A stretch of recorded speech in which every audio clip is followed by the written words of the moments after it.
And we are live. Welcome home, baby. This is the DramaHouse, Lady Drama speaking. Happy Monday to all of you. I don't know what this singing mood is, but I guess this is the vibe, honey. Welcome to the DramaHouse.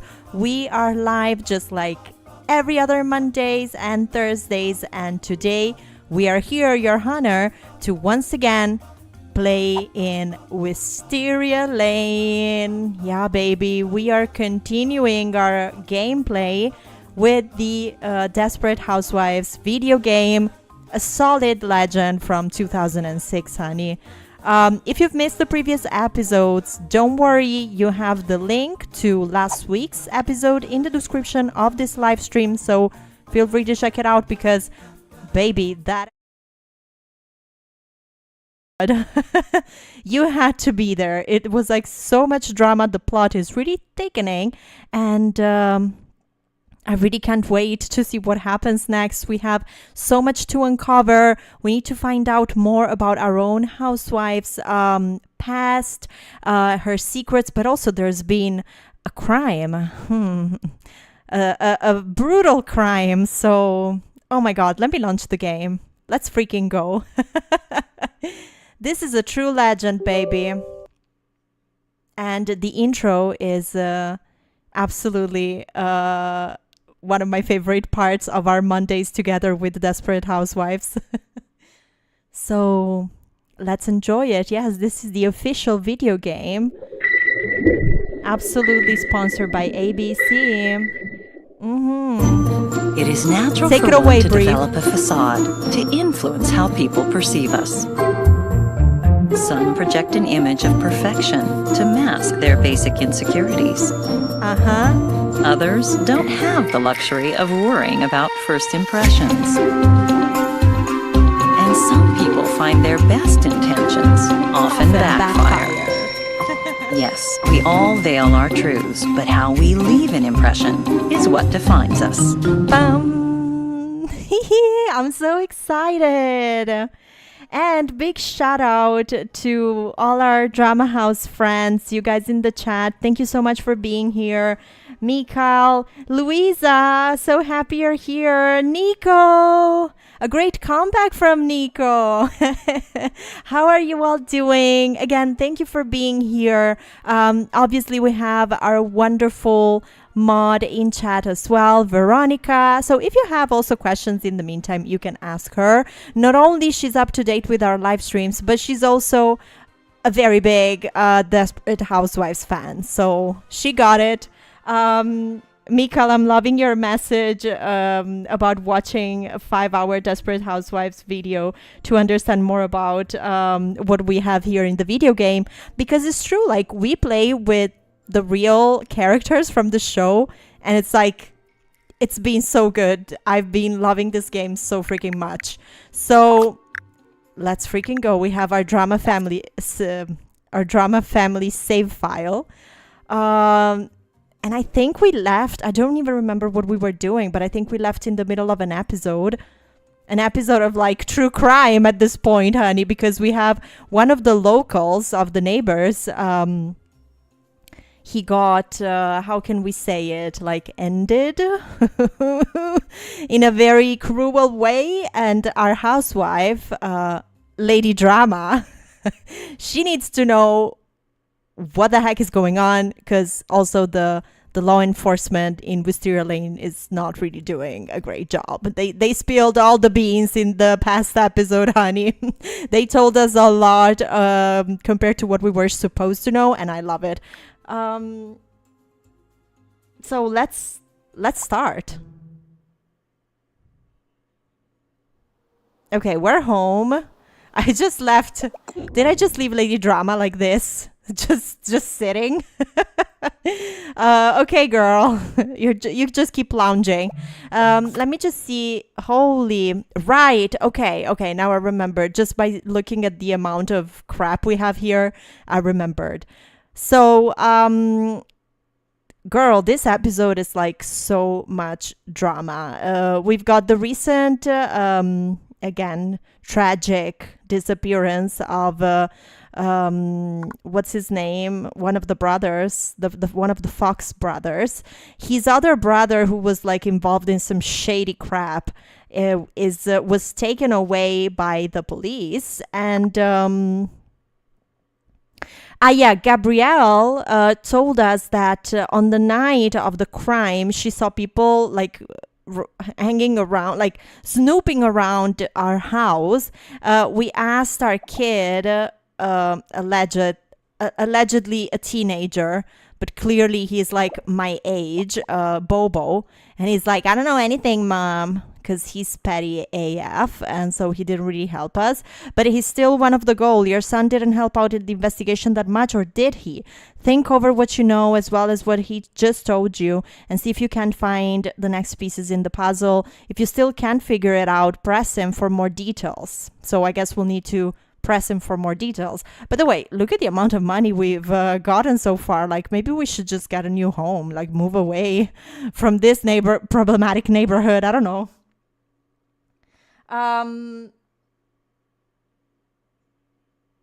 Then we have the optional goals that I absolutely want to do. Bree is hosting at 7 p.m. a like little ceremony, like a funeral style kind of thing, and we have to console all the housewives during the party, so that's gonna be fun. I don't know what this is. Two's company. Carl hasn't been getting my... Oh yeah, shagging our husband. That's also one of the goals. Right, this is the biggest one. So Frank is the brother that is currently being detained by the police. He needs some answers, but he can't get them alone. Start by getting the facts from the officer, which we did. After that, see what you can find. And now, like, the sub goal of this is pressing Bobo. So we have some time before the ceremony. We're already dressed perfectly for the event, I guess. I don't think we have anything more funeral attire-ish than this. Oh, I cannot do anything if the time is not playing. Okay, lady, let's go press this kid. Dude, come here, come here. He's gonna be like, what do you want? Mom, what's up? What's up? But listen, Bobo, I had a few more questions for you. Mom, what is it with you? Don't you have something else to do? Okay, let's press him. Let's be rude. You watch your mouth. I don't know anything else. Jeez. Why don't you just go off and conspire with Mrs. Vandekamp about how to ruin the rest of my senior year? He has already said this in the past episode. Because I don't have anything else to say to you. You're just like your father. Yeah, his father, guys, really, if you didn't watch the previous episode, I absolutely advise it. Even if you watch it after today's live stream, like if you're here, please stay here. I want you to stay here right now. But we got like a big situation with Lady Drama's husband, King Drama, because there was there were stuff going on with his secretary, and that secretary was like a total mean girl. Like for real. Fine, forget about the whole thing. I don't know where you got the attitude from, but I certainly wasn't from me. I'll deal with you later. Wow, this didn't help at all. But the first time we talked to him, he did mention something about he did mention the name of the brother that is now detained. We knew that he used to play this video game with Bobo online, and we know the guy's code name, and I tried looking for it on the computer, but the game didn't really register that, so maybe that's not it. But it cannot be just like a random clue. Like, I don't think it's a random clue.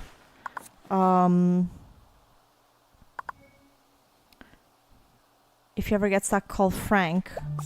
Okay, let's call Frank. Because we still have 1 hour. Hello? Hello, lady. So I talked with my son. He told me that he didn't see anything since he was home playing video games all night. Oh. He thinks that's why he didn't hear anything. With the sound system he has, okay, between the fact that the kid turns into a zombie when he plays video games, I'm not surprised. I guess that makes sense, if you think he's being completely honest. Have you tried asking him about it again? No shit, Sherlock. Sometimes people point you in the right direction the second time around. We've asked him like 5 times. Or, if they're hiding something from you, they might accidentally give you information that leads you to the next clue. Well, he did mention Bree, and we're going to her house. Couldn't hurt, I guess. I'll listen to whatever he tells me. I can do that, but I really think it's a dead end. All right, who knows? Maybe he can point me to the right direction. Sure, whatever. Wow. This didn't help at all. Okay. Well, let's go to the funeral.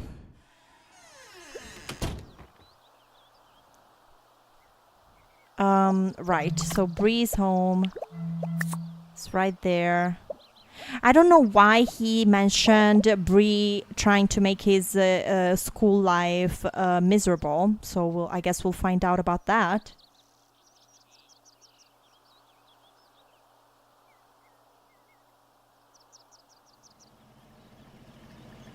Oh, so I see your question, Louisa, about the memory loss, whether it's a path that we chose and if there were other possibility. No, like that was completely a surprise from the game.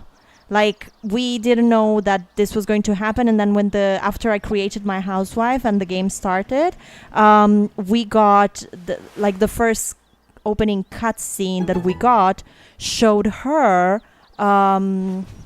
Wait, what happened?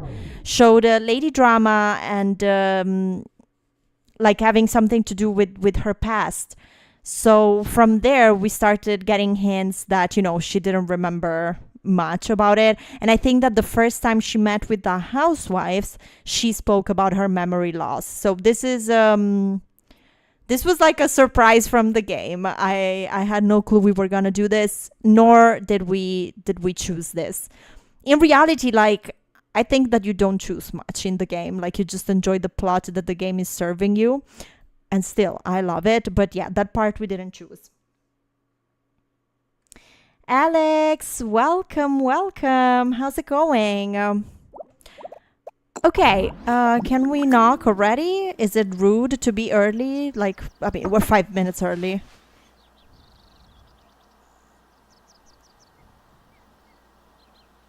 Hello, Brianza. Hello. What a pleasant surprise. Pleasant surprise. Aren't you hosting a funeral? It's nice to see you. What? To what do I owe the pleasure? What? Isn't there... Wait. Okay. I don't know if you heard. I need to find who killed Daniel Fox. Okay. Trying to piece together what happened the night and think I might be able to some piece of the puzzle. I'm afraid you're wasting your time. I don't know anything about Daniel's murder. Excuse me, but isn't Bree hosting the funeral?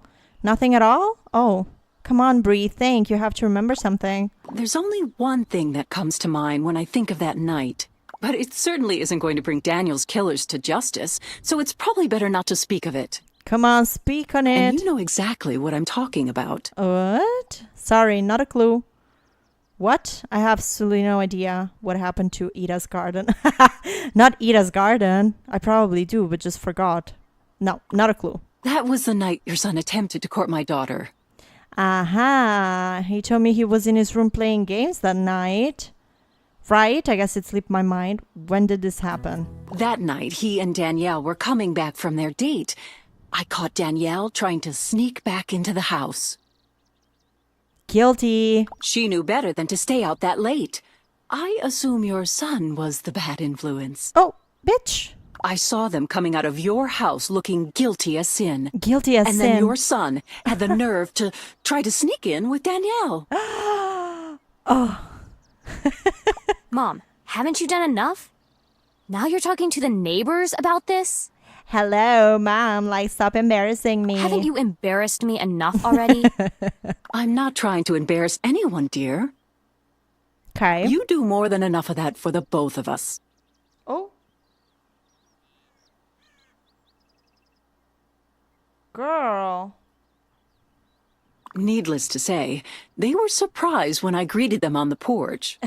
Buzzkill. Brie, like, that's her personality. I sent your son home immediately. Then Danielle and I had an interesting talk that evening. I can imagine. The two of them were out that night together. So they were together in my house. You actually saw them? If they were hanging out on Wisteria Lane that night, they must have seen something. Like, exactly. Do you know what this means? No. Yeah, it means we were out that night. Yeah, it means we're lucky our children are safe. What do you think it means? Thank God nothing happened. Uh-huh. I used to think my Danielle was incapable of hurting a fly. Hurting a but fly. she is susceptible to dangerous boys. Oh, come on. Dangerous boys. It's just Bobo. Don't start jumping to conclusions, Brie. Our children had nothing to do with Daniel's death. Oh, calm down, Brie. Brie, I know you've been through some bad times, but these are our kids you're talking about. Oh.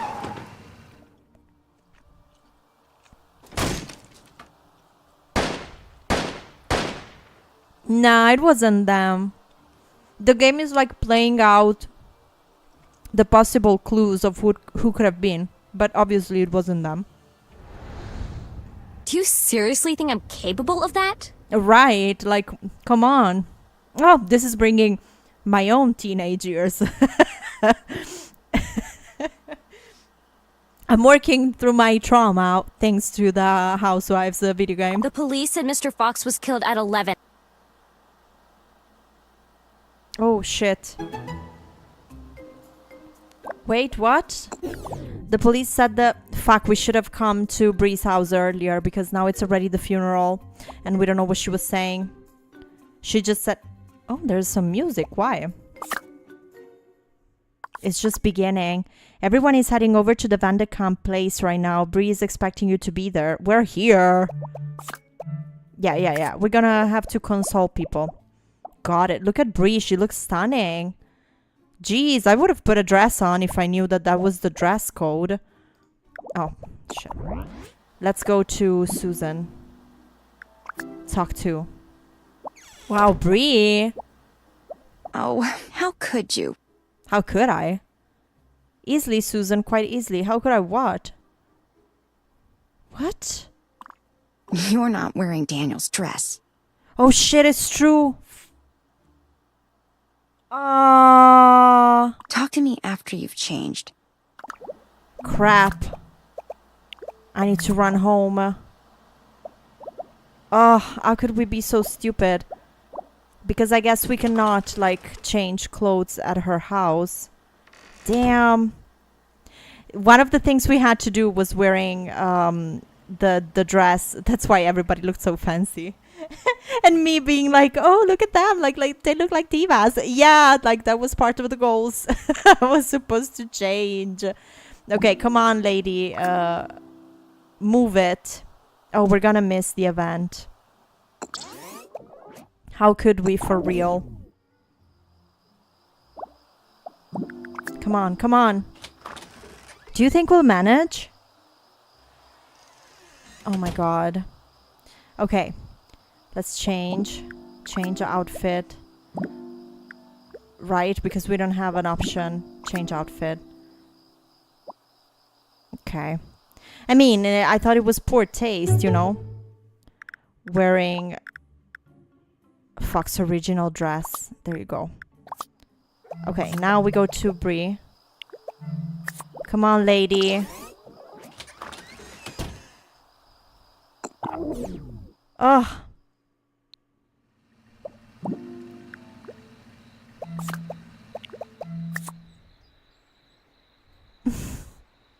Her Bella Goth dress.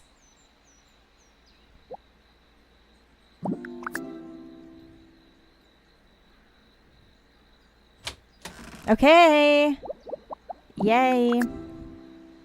I don't know if we have to console Bree. No. Oh, yes, we do. Hello. Okay. Can I help you? What? Okay. Sure. This was her fox dress. Okay. And by that, I assume you mean the brutal murder of Daniel Fox in our own neighborhood. Yeah. Yeah, that's what I meant. Yeah, well, that's one way of putting it. Yeah. Well, to be honest, his death caused me to examine certain aspects of my own life. So I immediately went out and bought another shotgun. Okay, girl. That said, I think there really is more going on here than meets the eye. I simply don't believe it was a random act of violence. Right.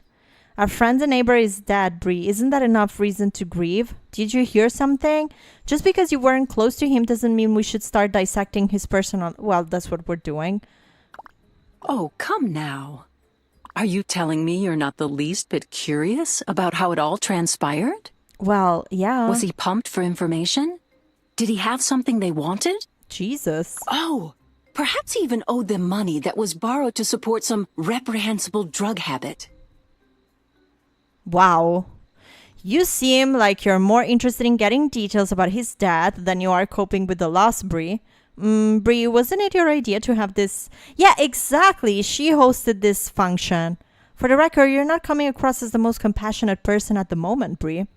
No, yeah, let's go with the angel answer. Now, don't get me wrong. It's quite unfortunate Daniel had to pass in the manner he did. Okay. But at the same time, can you honestly tell me you're not even the slightest bit curious as to just what went on in that house? Well, we are on kind of an investigation mission about it, but... I mean, for heaven's sake, why would Daniel, of all people, have need for a gun? And P.S., do you know who gave him the gun that he had in his home? Us. We did. Makes you wonder about what else was going on in the Fox house. Stop wondering, get back to reality. Okay, we can like slap her or say, come here, Bree. I know just what you need. A little huggy hug. What I need? Aww. I'm sure you think that it doesn't bother you, but trust me, Daniel's murder will affect you. It might be in ways that you're not even aware. We all have different ways of mourning the loss of a friend. You have to understand, when Daniel died, he left a gap in our life, blah, blah, blah. Okay, sure. I don't suppose I ever looked at it that way. Good. But in all fairness, you have to admit we are in the midst of a very strange situation here. Indeed we are. It is a very strange situation, but we're here to help each other through it. I was just trying to help, Bree. I never meant to hurt your feelings. Okay, let's talk to Lynette. Looking fab. Hi. Oh, what a weird perspective. Lynette, how are you doing? Considering what happened to Daniel, it's amazing I'm here at all. Tom had to talk me down from buying a house in one of those godforsaken gated communities. Makes sense. All I'm thinking about is poor Daniel. He was a good friend. He was so good to us. I know if I didn't love Wisteria Lane and all you girls so much, I would do the same thing. Yeah, we did think of that. Bree said we should bring it all out into the open, which is so unlike Bree. She's usually so uptight. To be honest, Tom and I are convinced she doesn't even go to the bathroom. Shade. Can you believe something so horrible happened on our street? Disgusting. Okay. Let's talk about how foolish we were to think we were safe living in this bubble. I mean, truth is, there's no such thing as being absolutely safe. It's really scary. I have 4 beautiful, albeit annoying, kids. Right.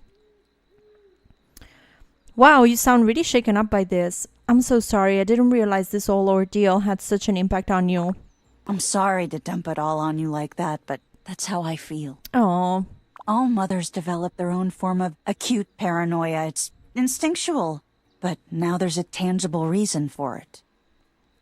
Isn't it like so funny that the actress that plays Lynette in the show, that is this character that is like all about covering the crap that her kids do, in real life actually was caught in that scandal of like those wealthy parents paying for their kids to enter college. She became Lynette in real life. What if my boys had snuck out of the house that night? I don't even want to think about it. Yeah, that idiot Bobo. That's exactly what he did. They're kids. You can't watch them 24 hours a day, although you might want to think about those children leashes they sell. Okay, then, let's talk about something else. Actually, Lynette, from what I've heard, there were a lot of people out that night. I think Daniel was the target, no one else. But this is true. I don't know. With all that's happened to Mary Ellis and then Rex, I'm thinking the street might be cursed or something. At least in a gated community, there's some real sense of security. Well, girl, then move to a gated community. I don't know what to tell you. Oh, Lynette, You'll worry yourself sick if you keep thinking like that. Let's hug her too. I don't think I'm being unreasonable. Come on. Come on, hug me. There. It's not the kind of thing that's going to happen again, I'm positive. Daniel's murder was an isolated incident. I talked to the police officer and a few other people today. Those people that murdered Daniel aren't coming back. No, well, this is a very, sure statement to make, lady.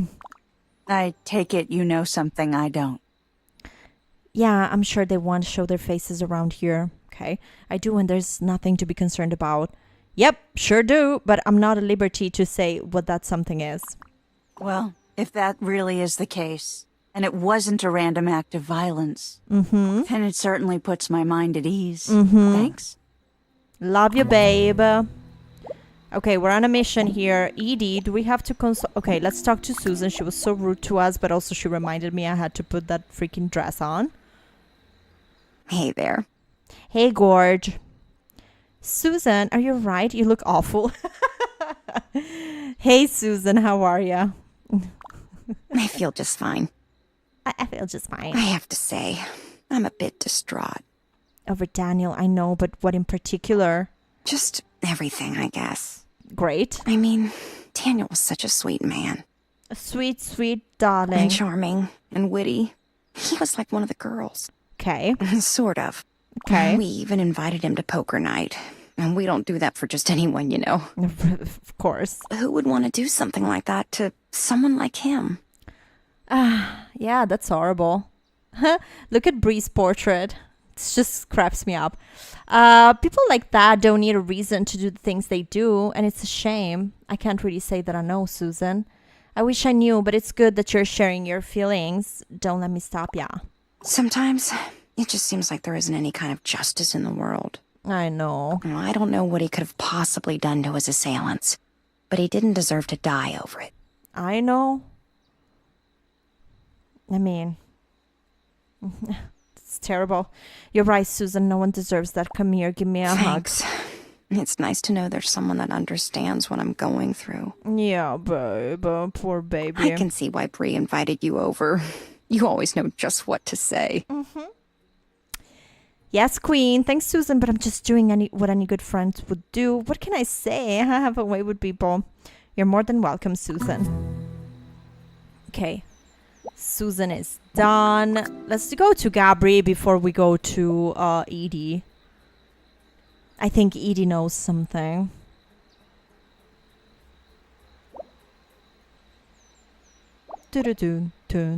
Hey, what's up? Oh, looking fine. Not too much. How about you? How are you holding up? What do you mean when you say holding up? Girl, we're at a funeral. What? I was just trying to be nice. This is a difficult time for all of us. I just wanted to make sure you're holding up all right. I mean, you're locked here in the bathroom. There isn't anything really bothering me about it. I don't know what else to tell you.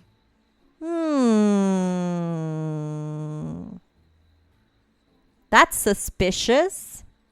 I'm sorry, but I don't know if I believe you.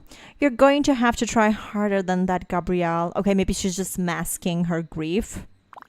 You know, I get enough people asking me how I feel these days. Do us both a favor and don't add your name to the list. Jeez. Why don't you talk and I listen? If we don't talk about it, how am I going to help? You and Daniel had a lot in common, didn't you? Daniel was just a neighbor. People come and go. Usually they just move. This time it was just a little more exciting than usual. Wow, that's a cold take. And how does his passing make you feel? Did anyone ever tell you that you can be a cold bitch sometimes, Gabby? From what I could tell, the two of you had a real connection in fashion. Well, I'll say one thing. He was the only person around here with any taste. I'll definitely miss that. Right. Excuse me? What else? Right. Oh, no offense, of course. Why would I possibly be offended? You only said I have awful taste. Of course. Okay, good. It's just that Carlos says that I don't think before I speak. But he can be such an idiot sometimes. But yeah, I'll miss him. And the collection of samples he kept in the basement. I wonder if he left them to me in his will. Jeez, girl. Without him, I'll never be able to start that clothing line we talked about. I was going to be the face, and he was going to be the brains. Not that I couldn't do it all myself, of course. Obviously. Well, fashion isn't everything, Gabby. I'm sure you have other fun memories of him, don't ya? Yeah, that is unfortunate. We all had connection with Daniel. He was a very likable person. A clothing line, right. I had a friend of mine draw up a business plan, and I took some new pictures for the cover of the catalog. Wow, this thing was really happening. So what else do you remember about Daniel? He's the one we're here for. That's great. It sounds like the two of you had big plans, but what are you planning on doing for yourself now? Nah. I certainly can't go into business on my own. Where am I going to find another premier fashion designer in this town? Okay. Now that he's gone, I have to find something else to do with my spare time.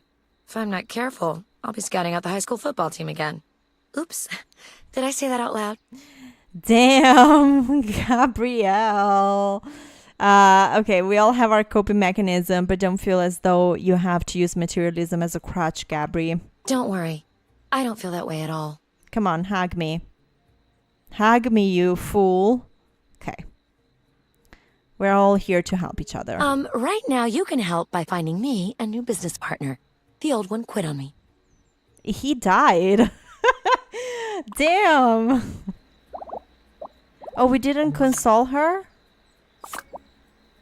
The thing is over. It's 10 p.m.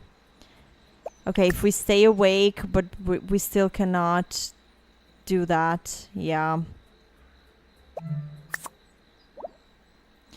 But maybe we can continue the conversation.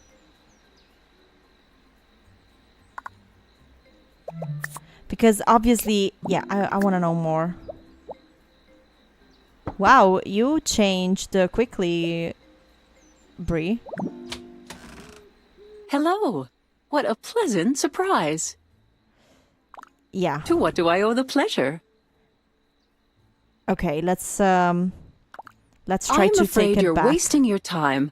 I don't know anything about Daniel's murder. Come on. There's only one thing that comes to mind when I think of that night. But it certainly isn't going to bring Daniel's killers to justice, so it's probably better not to speak of it. And you know exactly what I'm talking about. That was the night your son attempted to court my daughter. You might want to get the poor boy a dictionary then. Damn. That night, he and Danielle were coming back from their date. I caught Danielle trying to sneak back into the house. Okay. She knew better than to stay out that late. I assume your son was the bad influence. I saw them coming out of your house looking guilty as sin. And then your son had the nerve to try to sneak in with Danielle. Mom, haven't you done enough?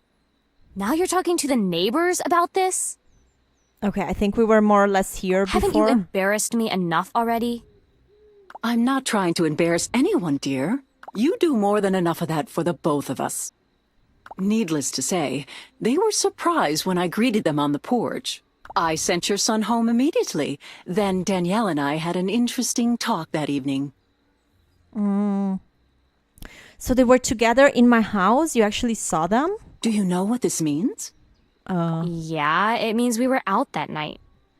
It means we're lucky our children are safe. I used to think my Danielle was incapable of hurting a fly, but she is susceptible to dangerous boys.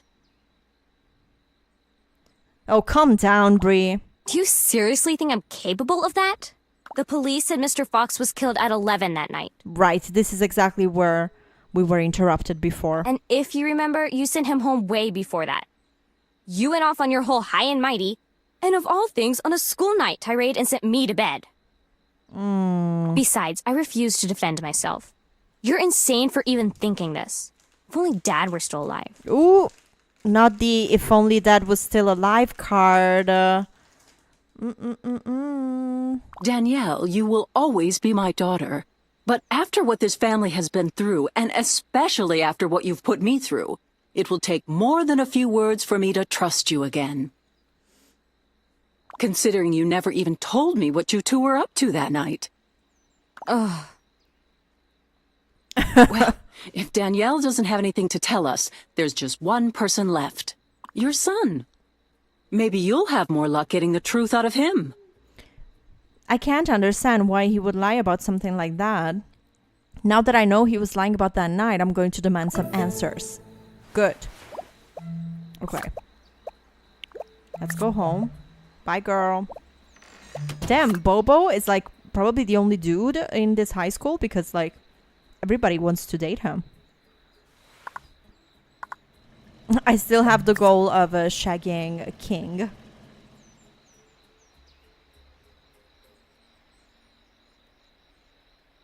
We'll consider.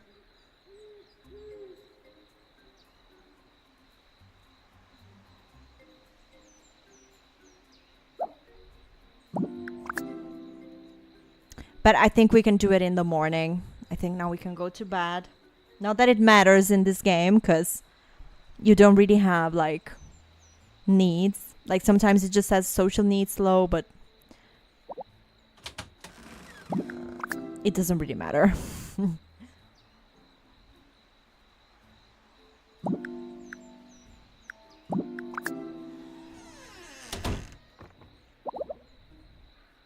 Gorgeous. Okay, everybody's already asleep. So, let's sleep.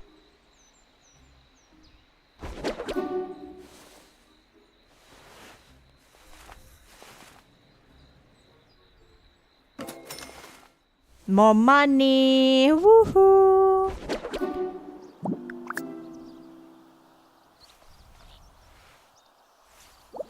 Bobo, don't think that I'm not gonna get ya.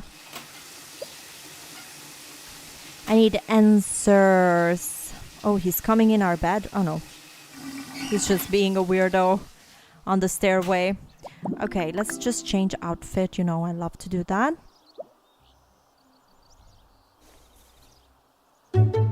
Okay. Oh, we still have the purple mini dress. Oh no, these pants, honey. Yeah, let's do the purple dress and these shoes. Okay. Now let's go and talk to that boy.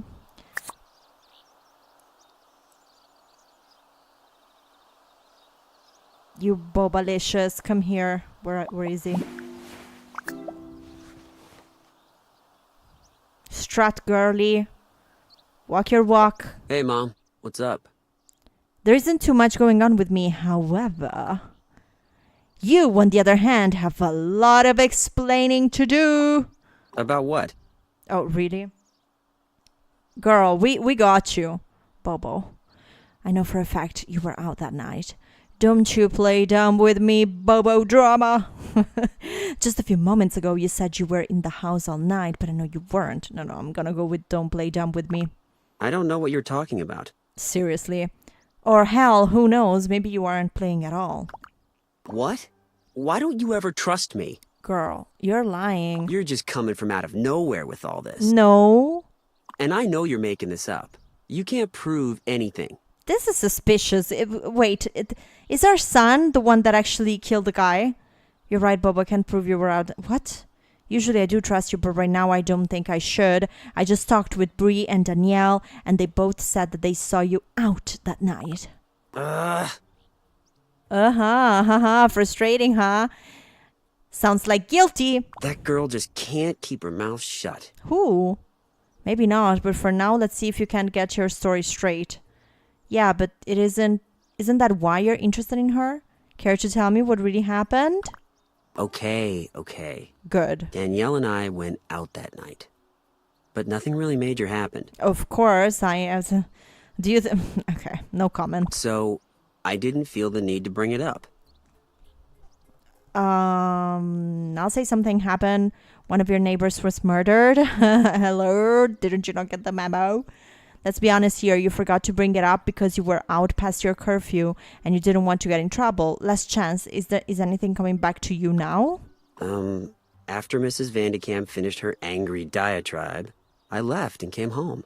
Okay. And that's the truth. That can't be everything. You must have seen something else. As I understand it, the truth is that she yelled at the both of you and sent you home. That's one way of looking at it. Okay. That can't be everything. Did you see anything else suspicious? Nope. I did see someone standing outside the Scavo house talking to some car. Talking to a car? Well, who was it? And what were they doing? Okay, that's not the smoking gun, but it's something to work with. Was it Lynette? I don't know. I guess it could have been Mrs. Scavo. Lynette Scavo flirting with a stranger in a car just doesn't make sense. So I'm heading over to the Scavos now to investigate. You better be telling me the truth, Bobo. Great, I'll have to find out the rest for myself. I'm going now, but you should know that this isn't over. I'm still upset with you. Ooh, that's the end of the... Oh no, this is just a speculation. What? Lynette in mute. Okay.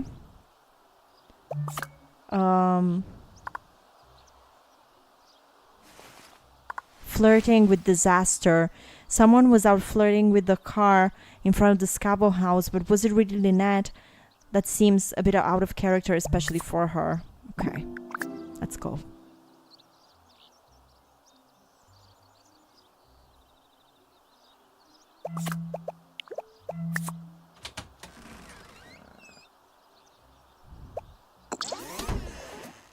To the Scavo home.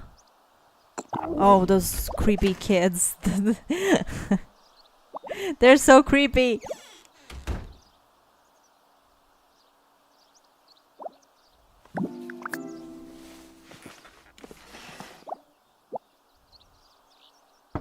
Knocky knocky. Where are the kids going? Oh, they went to school maybe. Yeah, they're gone. Hey, you. We haven't talked in a while. What's new? Talked literally like yesterday. Hey, Lynette, I want you to come by and talk to you about the night. Hi, Lynette. Nothing too exciting in my neck of the woods. In my neck of the woods. What are you doing? Well, I know it sounds odd, but Daniel... Okay, yeah, let's try cautiously. Considering what happened less than 500 feet from my home, I'm okay. Then again, anything less than a full-scale nervous breakdown would be okay. Oh, not to be dramatic. I know, it sounds awful, but between work and the kids, I really didn't get a chance to know Daniel. I always felt bad about that, but maybe it was a blessing. That's one way to put it. Yeah, there doesn't seem to be much free time in the Scavo household for social niceties. That said, he was my neighbor, and I was hoping he'd be my friend. It's an awful tragedy. Yeah. It is a tragedy, and I can't just stand around and do nothing about it. I've started up a little investigation on my own. I think we're a bit old for the whole detective thing, but go ahead. What do you need? Not Lynette making fun of us. I'm not sure I can help you with anything, but let's give it a try.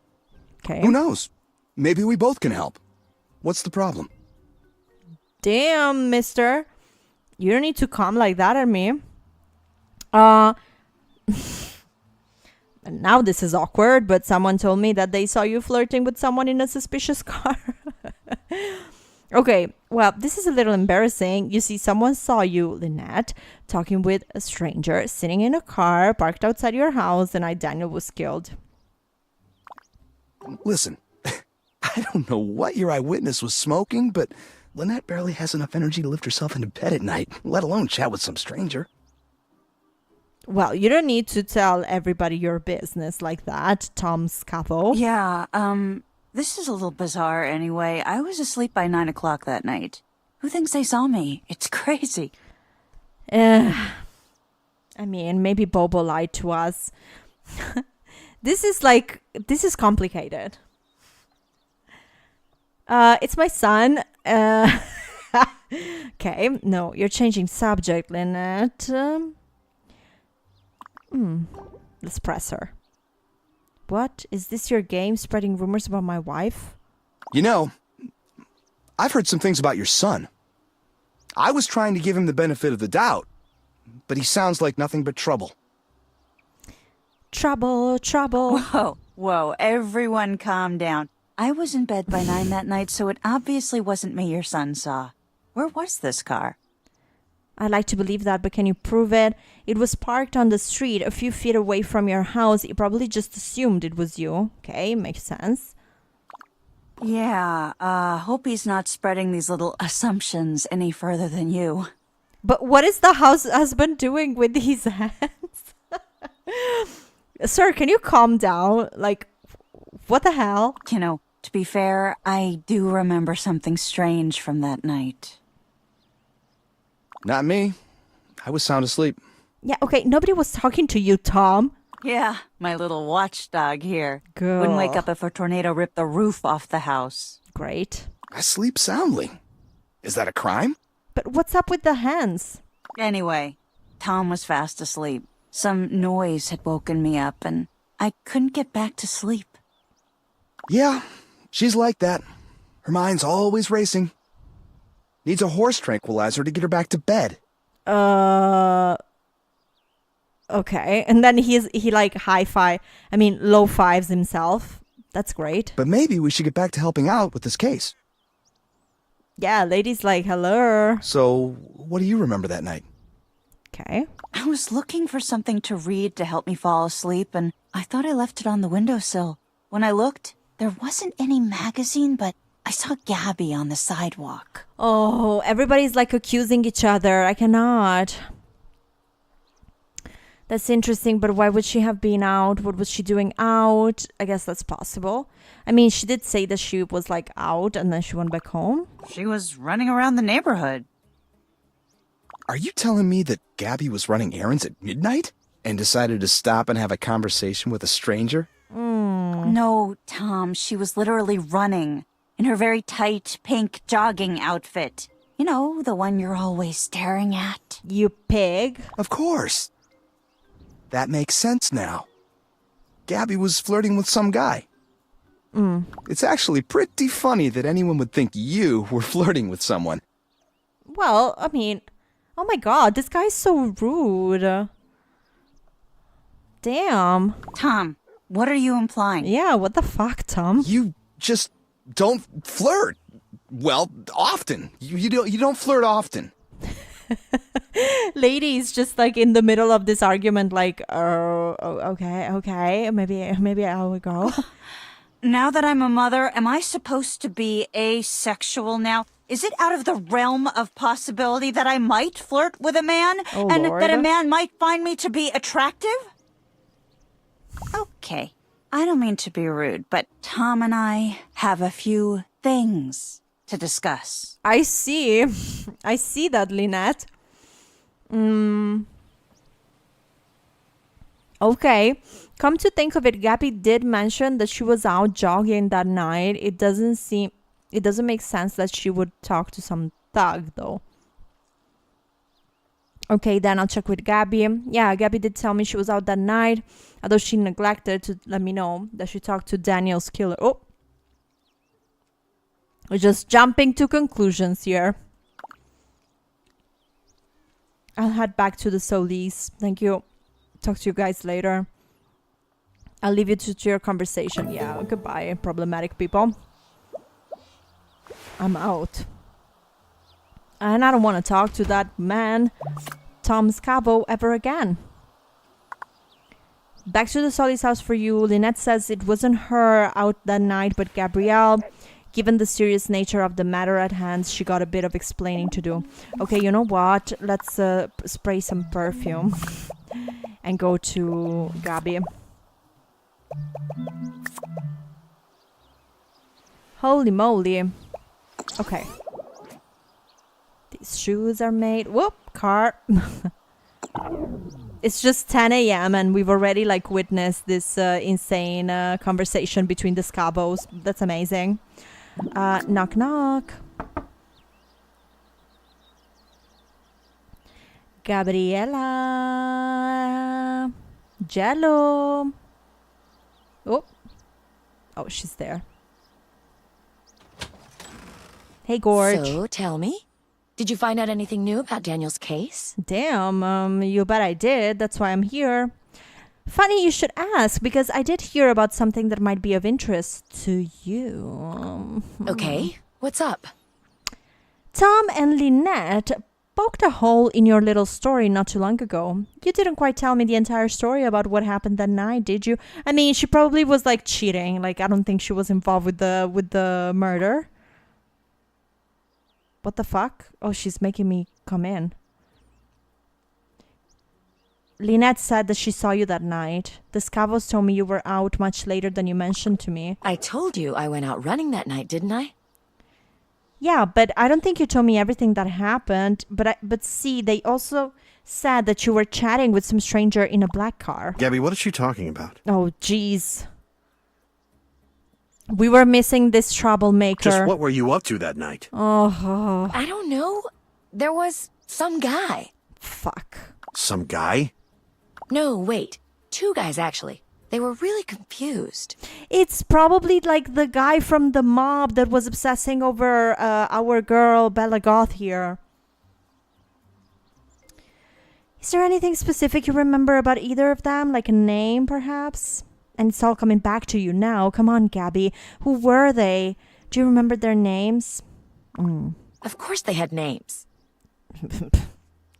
Now she remembers. The one that talked with me in the passenger seat. His name started with an L, but I can't remember what it was. L. Luigi. Well, they did freak me out at first, but he was just asking for directions. Okay. It was pathetic. The guy tried to flirt with me. I mean, come on. He was driving last year's model. Do you think I'd even give the time of day to a guy in a car like that? Slay queen. Whoa, back up, Gabby. Who was this guy? Why was he flirting with you? Carlos, it's not technically flirting if it's one-sided. And trust me, this was one-sided. I was just being nice. But what's up with the men and their arms in this game?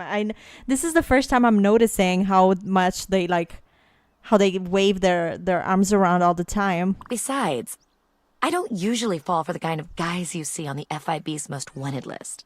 Unless you were on it, sweetie. Gosh, thanks, I guess. You need to tell me everything about these 2 men. Okay, so now that it's all out in the open... What exactly do you want to know? Come on, girl. Tell us exactly what happened that night, Gabby. Everything. Yes. Good job, Carlos. Yes. Then our friend here can find out what she needs to know and do her little detective thing somewhere else. Oh, okay. I thought he was supporting me, but he's just like trying to kick me out of his house. I like to think I'm doing a service to Daniel's memory, you assholes. Little detective thing? You know, I don't see you doing anything to help. Right. Well, I was out running and... Oh, okay. Another cutout. Who is it?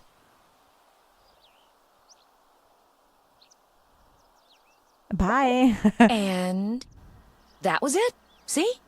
You were all getting excited over what turned out to be nothing. These guys got lost.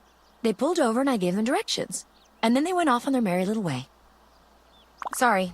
No clues or red herrings or anything, Sherlock. Why is everybody making fun of me? Just out of curiosity, where were they going? Oh, they wanted directions to the Fox house. Come on. Are you serious? They what? Yeah, they what? I'd say that was definitely important information. My God. Gabby, how is it that this is the first time we've all heard about this? I mean, this is very Gabby behavior, though. Come on. I mean, What's the big deal? They were lost, and I was trying to help them. I was just trying to be helpful. Well, you sure picked a wonderful time to start. Do you have any idea what this means? You're an accessory to murder, Gabby. Not an accessory. And you withheld information from the police. Hell, I could be violating parole just for being around you. They could throw me back in jail. Is that what you want? How would I have known what they were up to? I don't see what the problem is. I mean, they would have found the house sooner or later. I mean, she's got a point. It's not like there are so many houses here. He's in the phone book, you know. Like, are they the worst criminals you've ever heard of? Having to ask directions to a hit. It's just pathetic. Again, She's got a point. I think you should take a deep breath and listen to what you're saying.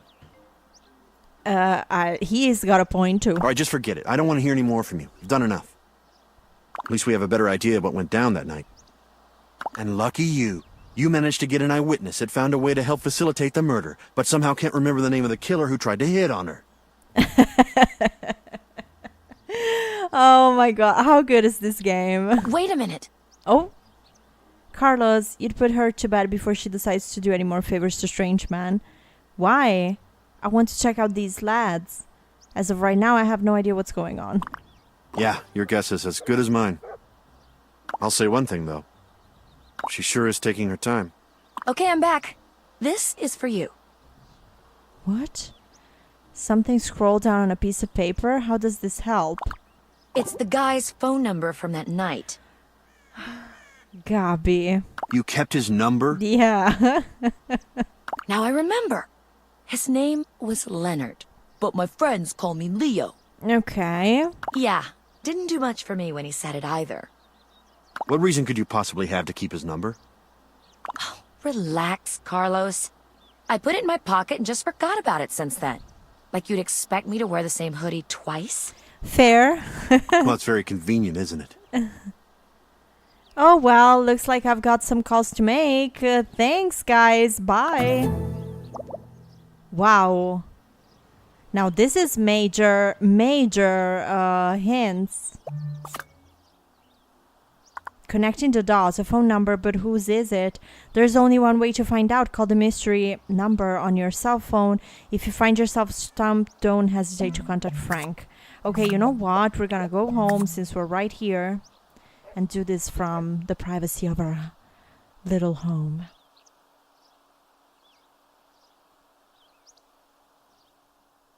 Oh, we have mail. I love when we have mail in the game, although most of the time it's like vouchers for like free stuff, but I'll still take it.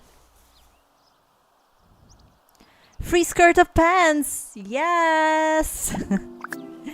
Let's go. Love me some free skirts or free pants. Look at that traitor Bobo. All right, let's go here. And let's make the call. Can we turn on the fireplace? That would be cool. No. All right. Whew, are we ready? I'm excited. How is this going to go? I hope it's not like a trail that leads us nowhere. Hello? Vincent's assistant. Oh my god. Hey, who's this?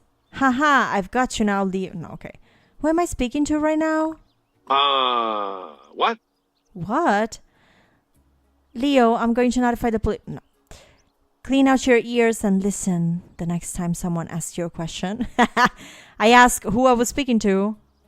You dumbo. Okay, where do I talk into? What? Hey, Vinny, what am I supposed to do? How does this work? Vinny. Is Vinny that stalker guy from the other episodes? I think so. Jesus Christ, are you a moron? You talk into the phone and say something like, leave a message after the beep. Or Big Sammy sleeps with the fishes. Your choice. Hey, what are you doing? You're recording right now. Wow. Well, it seems Dumb and Dumber answered the phone. Lady's like so unimpressed. You gotta start over. I don't want my voice on your stupid answering machine.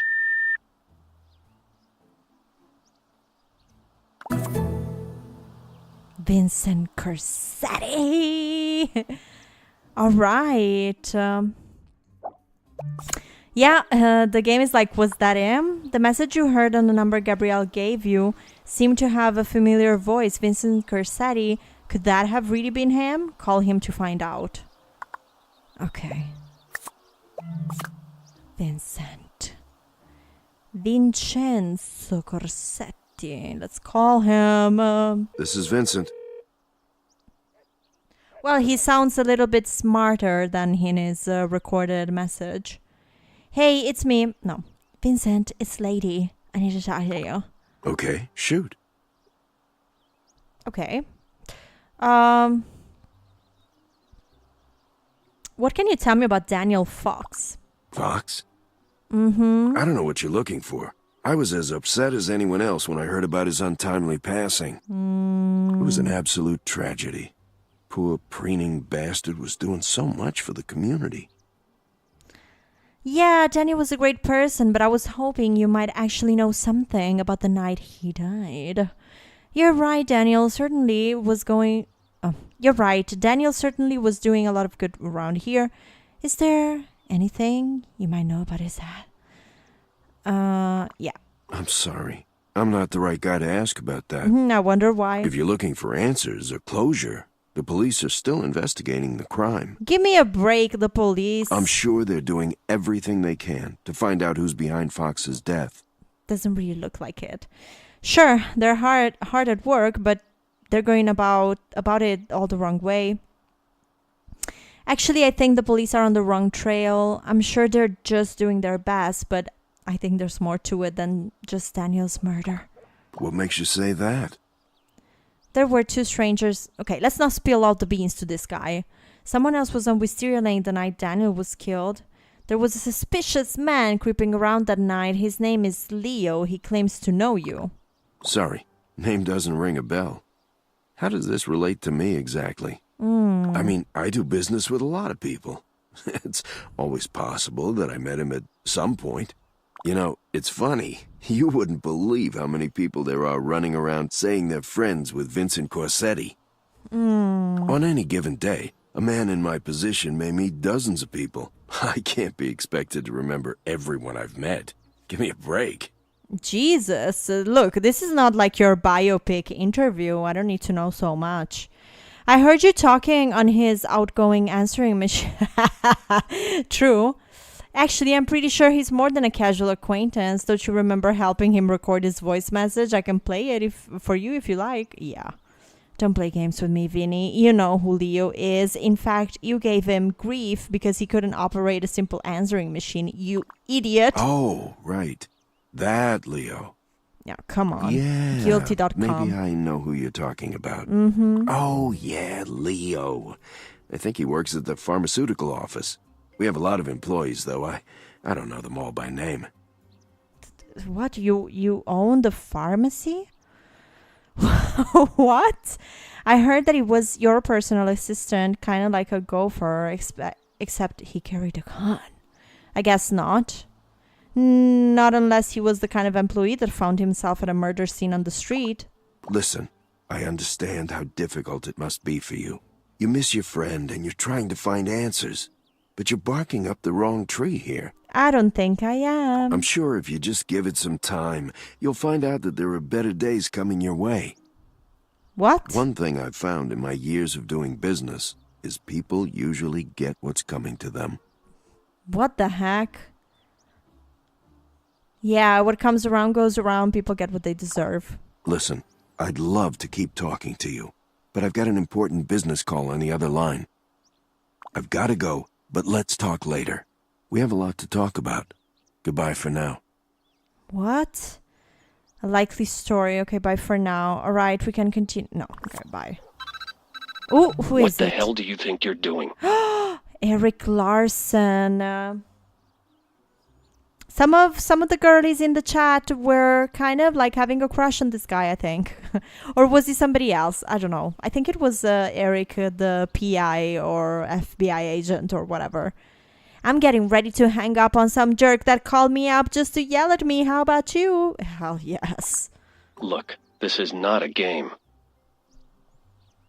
What? You're the one that called me up and started yelling at me. Game? Just what are you talking about? You shouldn't be speaking with Vincent. And what makes you think it's any of your business who I talked to on the phone? Vincent Corsetti? I haven't talked to him since the fashion show. In my job, I sometimes have to observe certain members of the community. And I became aware of your recent contact with Vincent. Like 1 second ago? You've been stalking me, haven't you? But that was only 5 minutes ago. How could you possibly know that?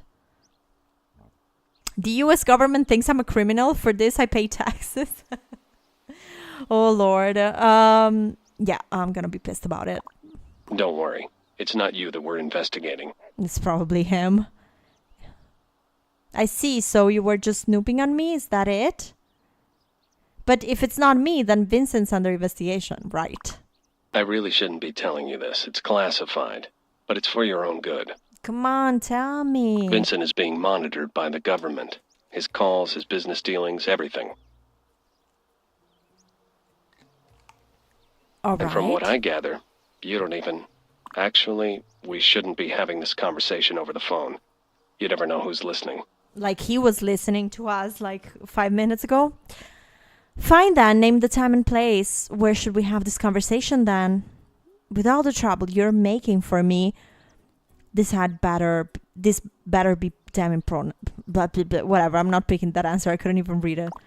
I have to take care of some things. But whenever you're ready to meet in person, call me back. Okay, I'm ready. My time is valuable, but so is what I have to tell you. Sure, I'll give you a call when I'm ready. You're really working that enigmatic thing, aren't you? Bye. All right. We didn't get another thing. Eric Larson sure is one strange character, but right now he seems to be willing to help you out. Find out what you can, if for nothing else, for Daniel's sake. When you're ready, give him a call to set up a time and a place for the two of you to meet. Okay.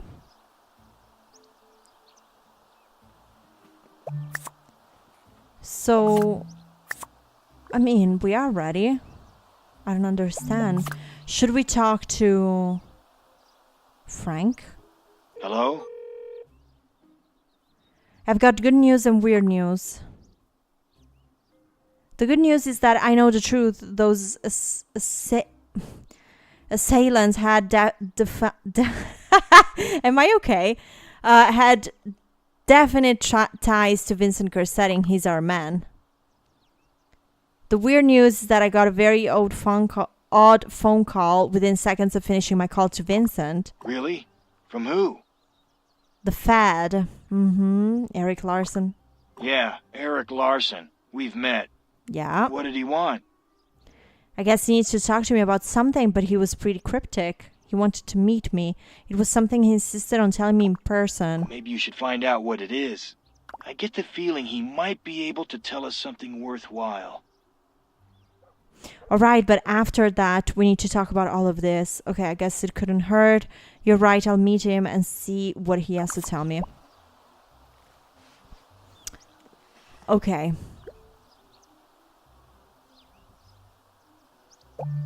Well, fine then. So, you ready to meet with me yet? Because if you don't have the time to have a serious conversation with me, then don't bother saying yes. What? Yeah, where did you want to meet? Good. It would be in both of our best interests if I came to you. Okay. Meet me at the cul-de-sac in 60 minutes. I'll be expecting you. All right. Where the cul-de-sac is? Ah, right here. Okay, so right in front of the Fox house. Let's go.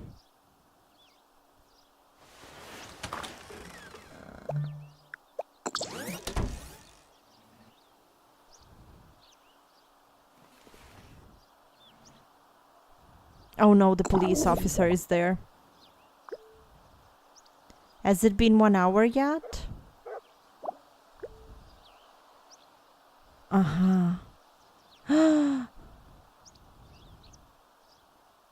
Glad to see you made it.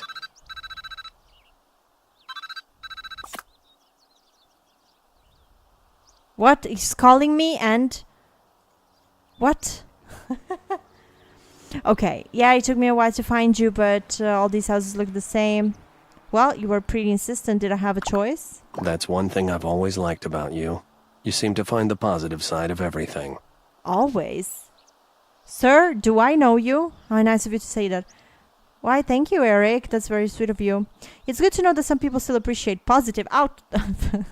positive outlook on life. Sure. So what's important that you needed to talk to me in person and on the phone, it seems? You're here because we need to talk. Okay. There's a hell of a lot more to Daniel's murder than you think. I'm starting to understand that. Really, like what? And why were you listening to my call with Vincenzo Corsetti? You can start by telling me how all of this relates to Vincent. Yeah, I know. I had an interesting conversation. Okay, yeah, he knows. There's a number of things I can tell you about him. I told you we've been keeping an eye on him, didn't I? Yes. You did, but you never said why. What is Vincent up to that you need to monitor him around the clock? Yeah, okay. The man leads two lives. In one life, he's a businessman, an occasional philanthropist. Okay. That's the guy that came backstage at the fashion show and was checking out houses in the neighborhood. And was shagging Edie. The other life is one that not too many people know about. That's the Vincent Corsetti you really don't want to deal with. He's like a snake without the charm. Yeah. Okay. That Vinny is a high-ranking member of an incredibly powerful mob family in the city.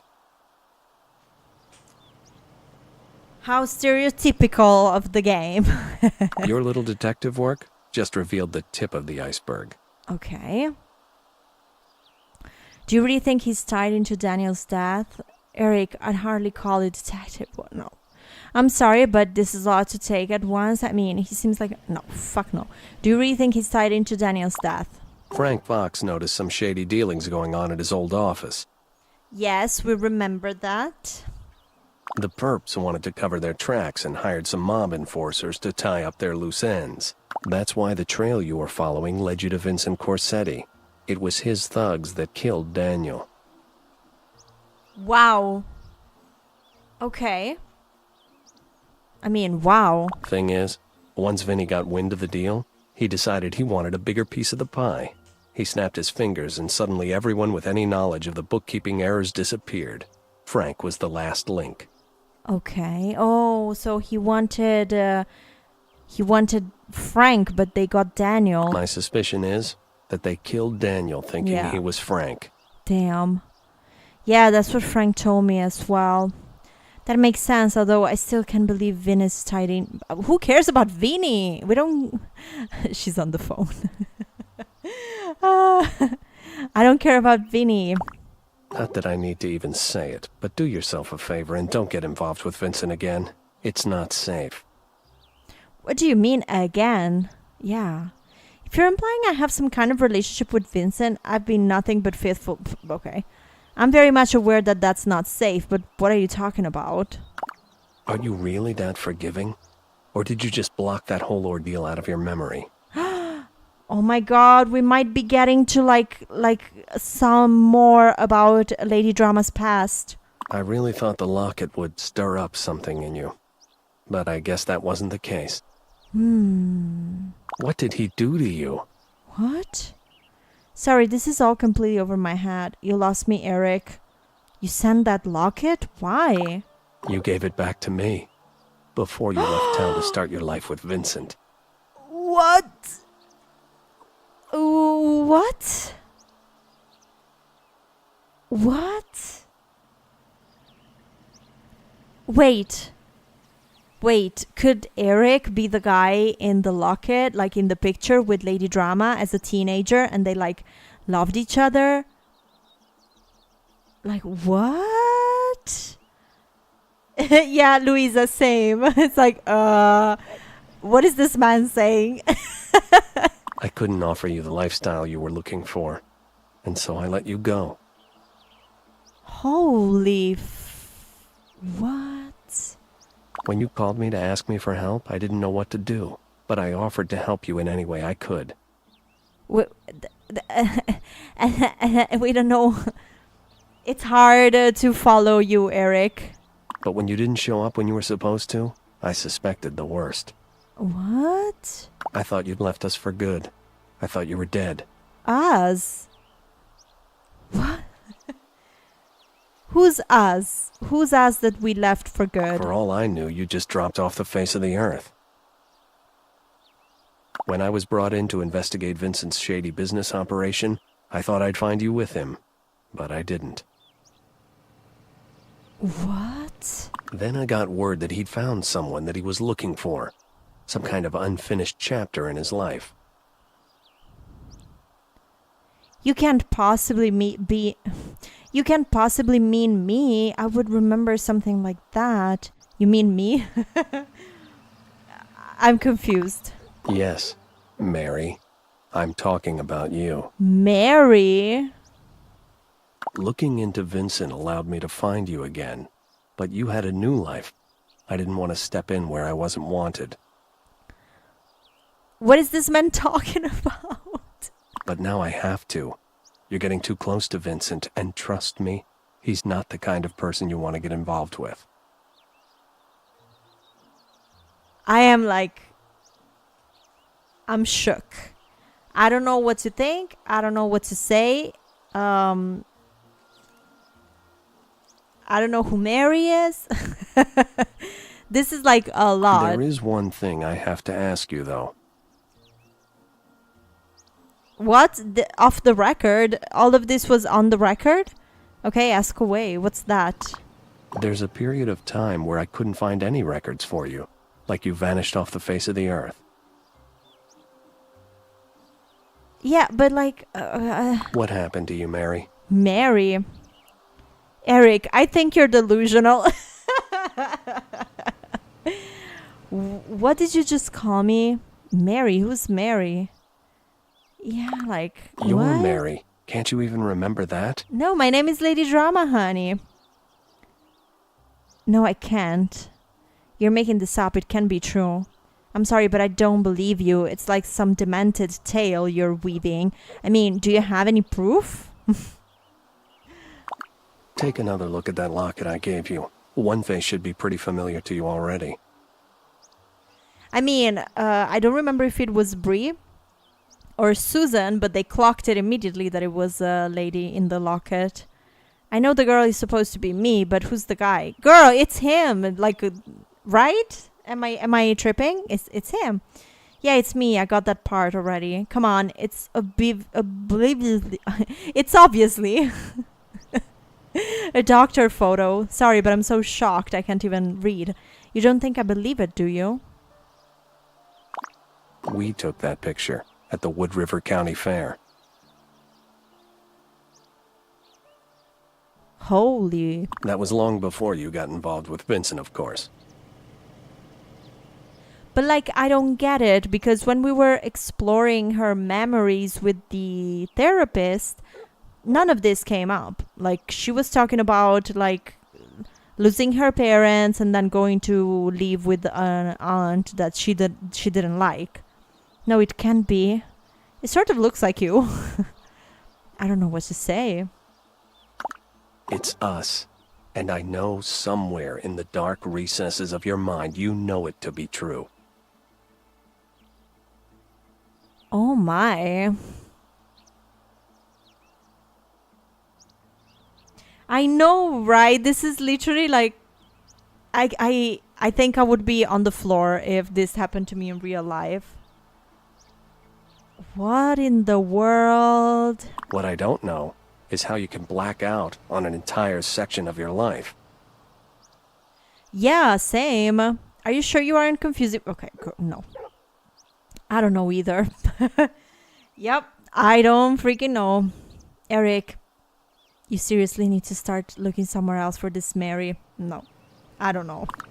Sooner or later, you'll remember something. You can't block out memories forever. I suspect you'll come to terms with this on your own time. So you... like, you could at least come to my house. Like, you're just dumping all of this crap on me in the middle of the neighborhood. Like, this is a lot. Believe what you want to believe. But do me one favor. Stay away from Vinnie Corsetti. You've got to trust me on that. Eric, I can't promise you anything. Fine, Eric. I'll keep a closer eye on him. You're in no position to tell me what to do, so don't start. But no, I agree. Like, fuck that guy. Whatever. And then he just disappears in the bushes.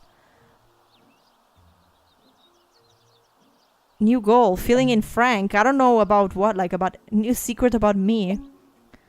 New secret about Eric.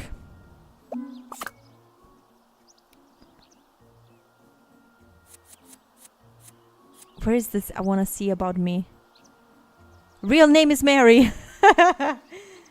Eric revealed to you that your real name was Mary before the accident. Why is your name different now?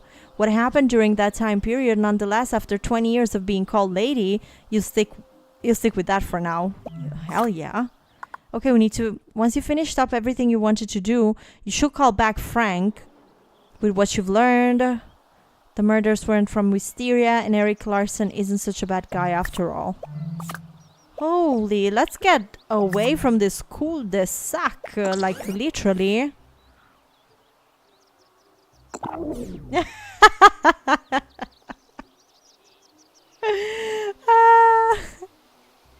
Yeah. I'm dying. Like, we just got dumped all of this information, and I'm looking at the chat and I just see Veronica's message saying that therapist was crap. Yes. We need to call the Better Business Bureau and report him, because like, what the heck?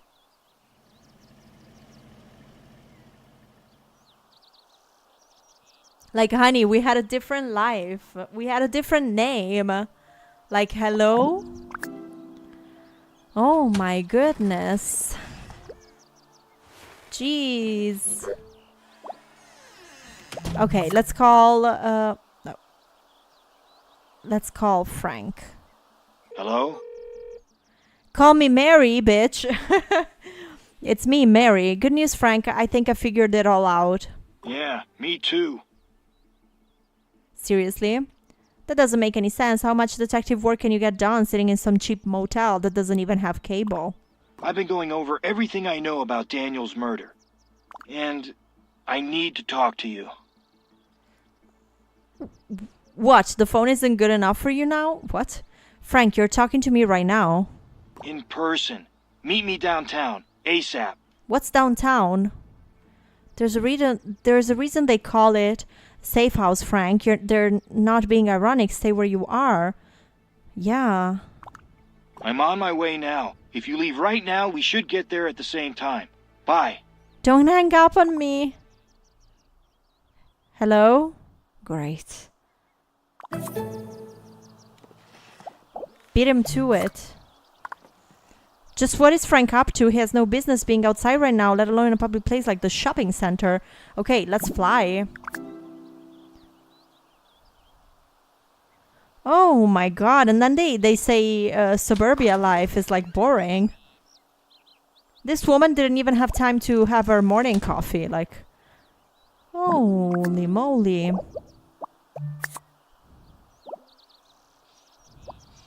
Get in the car, babe. We're on an insane quest. Look at that bozo. Frank!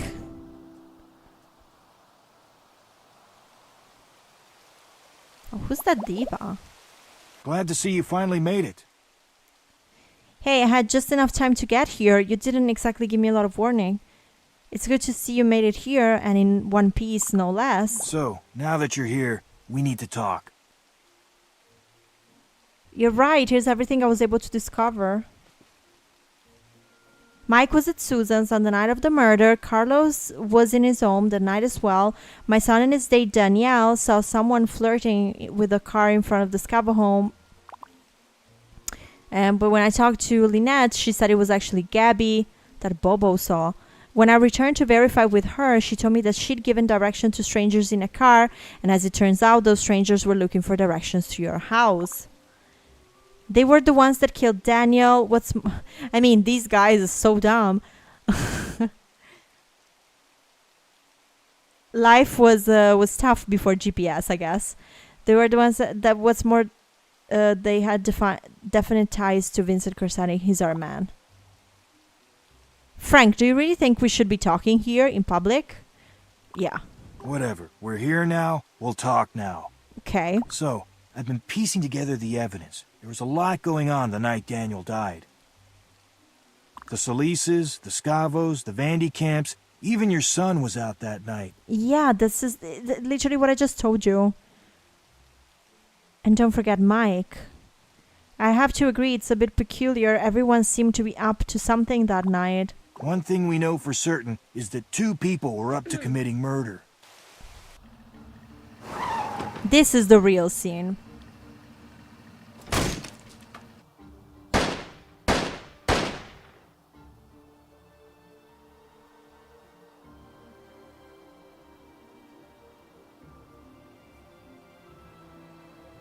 Oh, poor Daniel.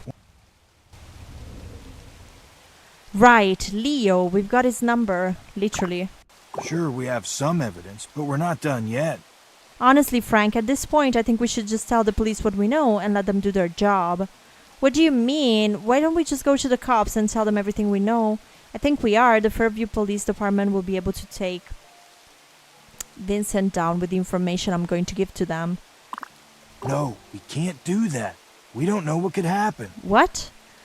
Do you think the cops are on the take or something?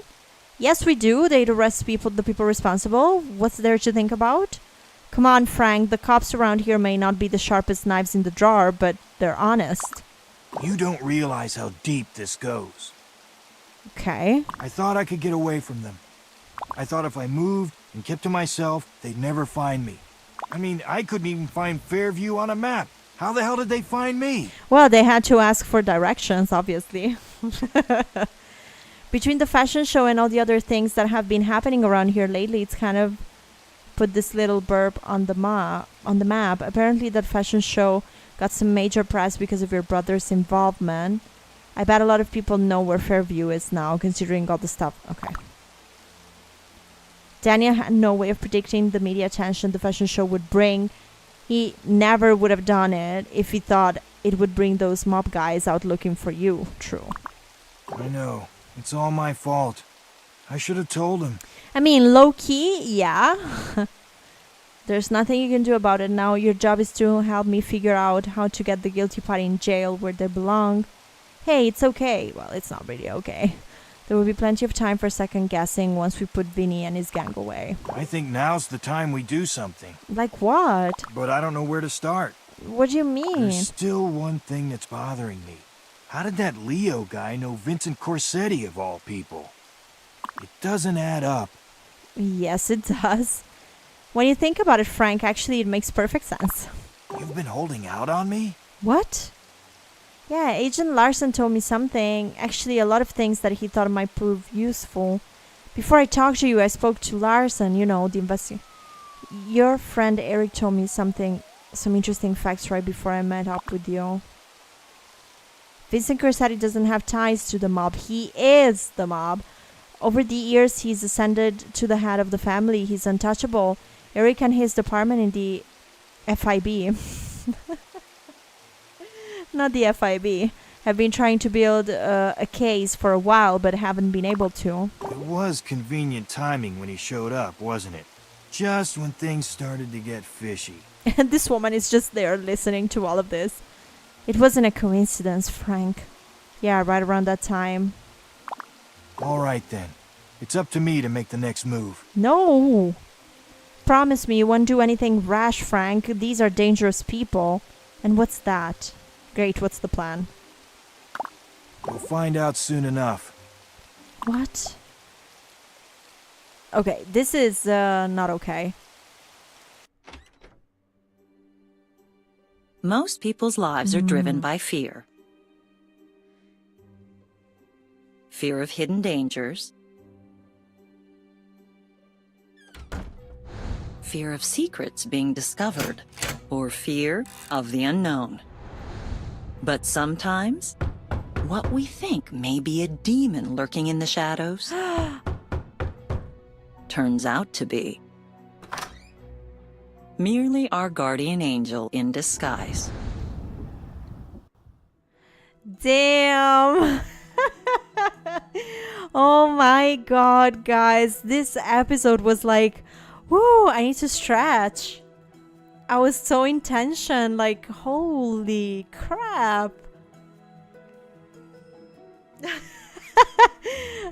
Just hoping Bobo is not a real son at this point. I agree. Holy. I don't know what the next episode has in store for us, to be honest with you. I'm shook. But I was also thinking before how clever it was that the game, obviously the game was supposed to take us here, but the game had us go on that like trail of the secretary of Lady's husband, so that we wouldn't be in Wisteria Lane when everything happened, because we were in fact at the downtown where the doctor's office is. Super freaking smart. Ooh, okay, we're gonna get the beginning of a new episode with the cutscene and all of that, so let's go. Let's go. There are people who spend a lifetime earning the respect and admiration of their peers and neighbors.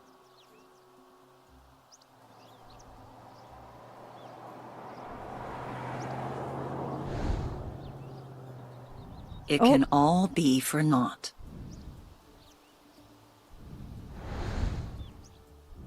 When one's decency is called into question.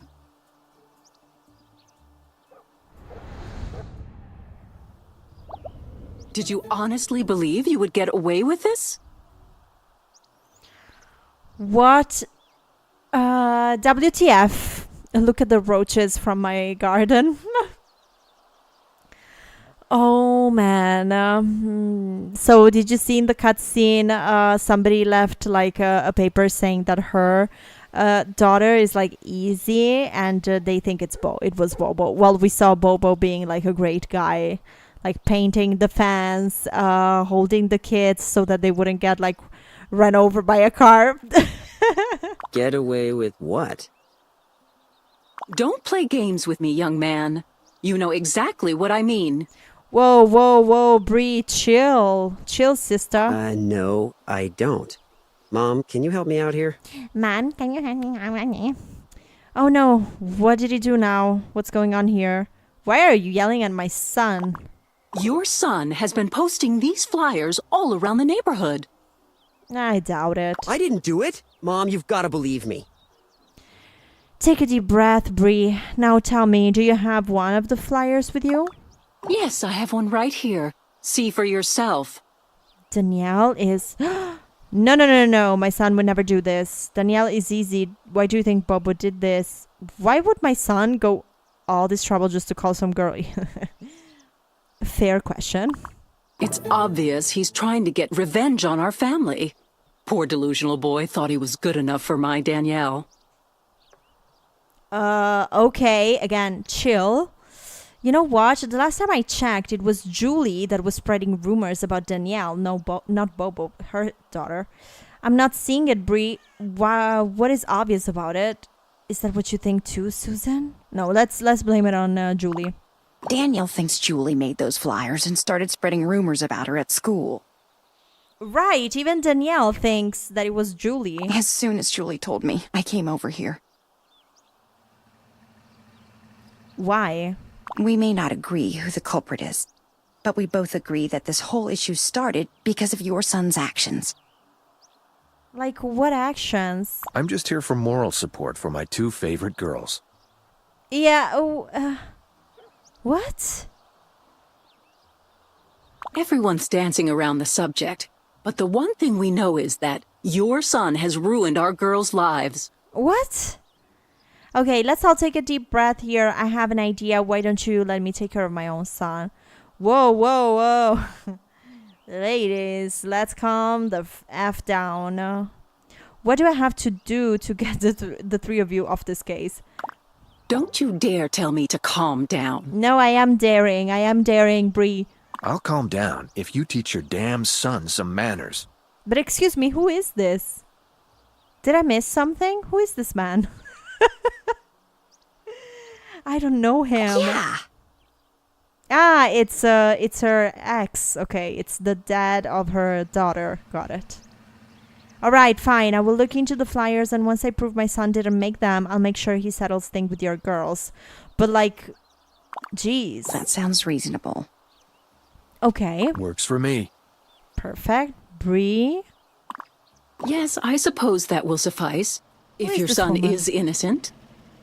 There you are. Who the fuck is this?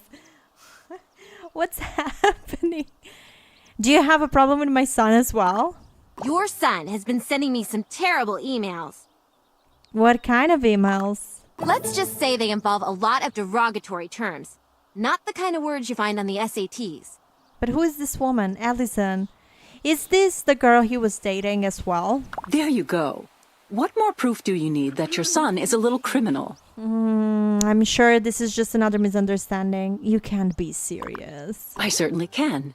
Makes me wonder about your child-rearing skills. The apple doesn't fall too far from the tree. Bitch, you better be joking.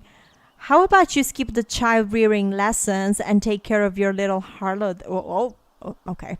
Like the way you control your children, you seem to be so successful in raising little sociopaths. Yes, read her. How dare you? I don't need to stand here and take this abuse. I'm going to get to the bottom of this myself. Wow, that was really harsh. I was gonna say I'm gonna get out of here before this thing gets ugly, but it's too late. Come on, Carl. Sure thing, Susie Q. Susie Q. You better leave too, Allison, so I can take care of my son. Okay. Just keep in mind, they were very nasty little emails. If he did this, something has to be done. Thanks for getting rid of them, Mom. Bobo, like, I'm so done with you. Like, when are you going to college? Don't thank me just yet. I still haven't decided if I really believe you're innocent. Get inside. I'm gonna deal with you in a minute.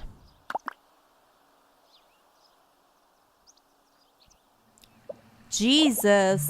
Look at this. Like, we got so many goals. Danielle is what?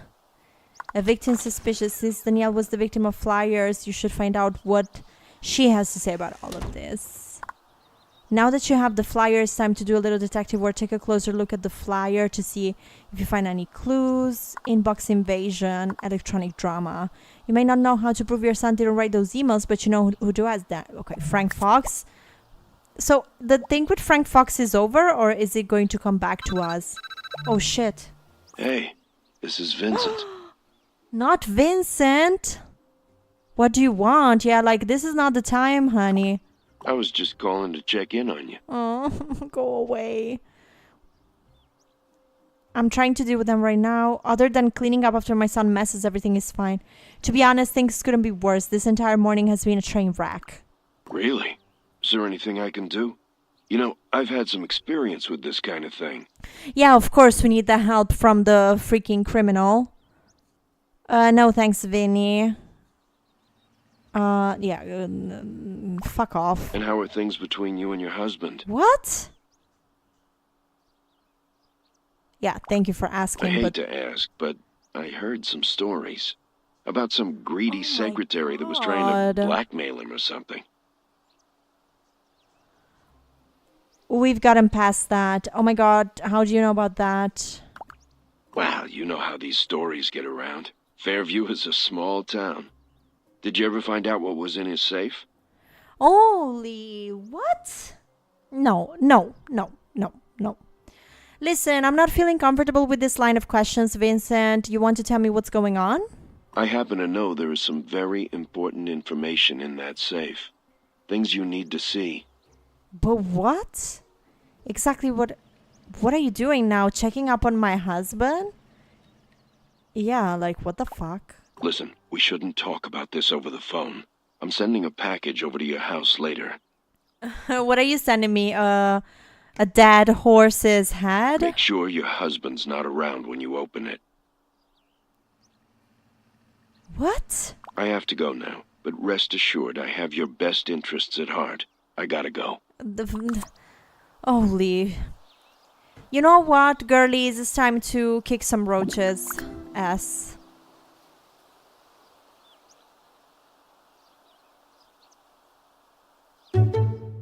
Yeah, let's freaking do this. But also time for me to look at the chatty chat. Hello, Rita people. Welcome. Welcome to the live stream. So happy you're here. Danielle put the flyers out herself so she could get some more action. I mean, sounds like a fair high school drama, right?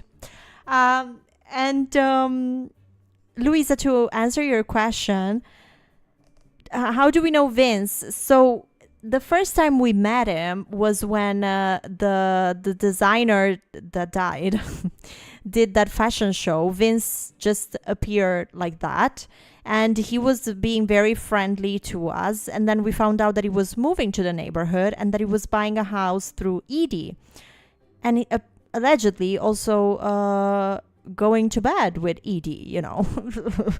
And then the information that the detective gave us before about our alleged connection to Vincent, and the fact that probably Vincent is the one that sent those guys to kill Daniel. So, like, I don't know why we're answering the phone to him, to be honest. Like, why would we do that? Pest control, bam. Maybe your neighbors can... What? Our pest control cannot do anything. Are you kidding me? So we need to just, like, deal with the roaches? What?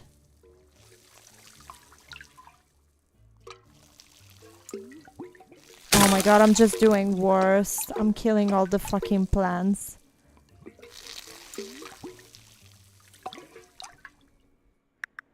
What? And the roaches are killing the plants too.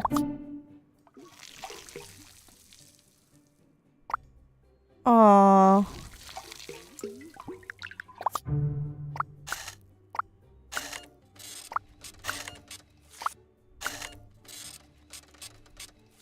Okay, I'm out of here. Now, fuck, now I have to deal with this too. Damn it. Okay, let's try and talk to Frank. You've reached the voicemail box for Frank Fox. Whatever. Useless. Talk to Danielle. But then also I think we have in our inventory the... Yeah, we can look at this. Item lost, vandalized flyer. New item added, lost dog. What? A flyer that has been posted around the neighborhood with a handwritten message saying Daniel is easy. The handwriting seems to be a girl's handwriting. The other side of the flyer is a poster for a lost dog. A poster asking for help in recovering a lost dog. This was on the back side of the vandalized flyer. That is suspicious. After looking closely at the flyer, it appears that the text was written with feminine handwriting. To prove your suspicions, get a writing sample from your son on it.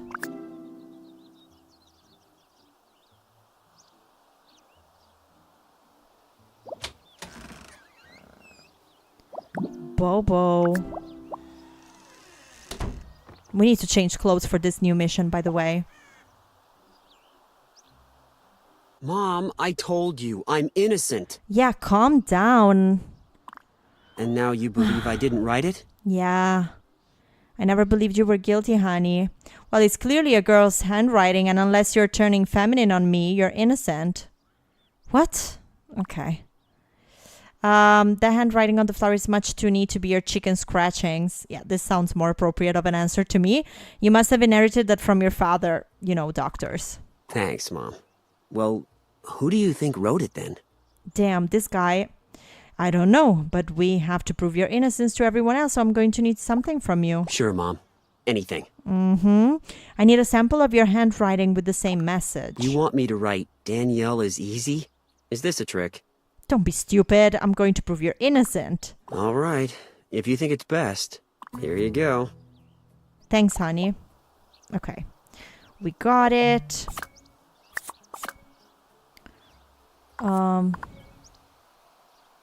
Yeah, we need to talk to Mike Delfino. Also, a crush here at the DramaHouse.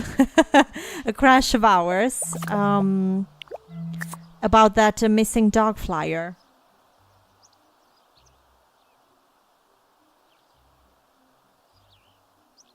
Oh, we didn't change clothes. Oh, we'll do it later. Okay, let's go to Mike.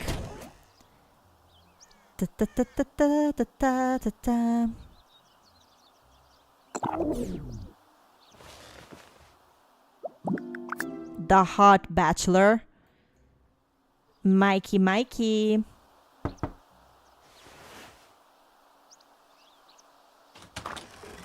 Hey, can I help you with something? Hey. Yes, Mike, I just found out these Lost Dog posters were being misused, and I wanted to know what you thought. I'd definitely like to find out who did this to the posters. It's criminal. Right? Honestly, I don't really care about whatever's going on with the Vandicamps. But for someone to do this kind of vicious thing... He just cares about the dog thing. And destroy flyers put up by some poor soul looking for their lost dog. It just makes me mad. It makes me lose faith in people. I know. Well, I can tell you one thing. They're not only cruel, but they're cheap bastards. I mean, blank paper isn't exactly expensive. Right. Tell me, Mike, can you think of anyone like that? Someone petty? Well, I hate to say it, but do you think it could be Mrs. Davenport? I've overheard her making some obnoxious comments about Danielle's social life. Not Mrs. Davenport. It's that old lady. I mean, she could probably give us something about the bugs. Oh. And now that I think about it, vandalizing missing animal flyers sounds right up her alley.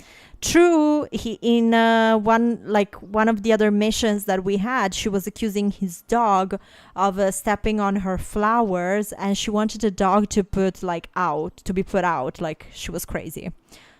What do you mean? I remember. The woman's nuts. Every time I walk past her house, she gives Bongo the evil eye.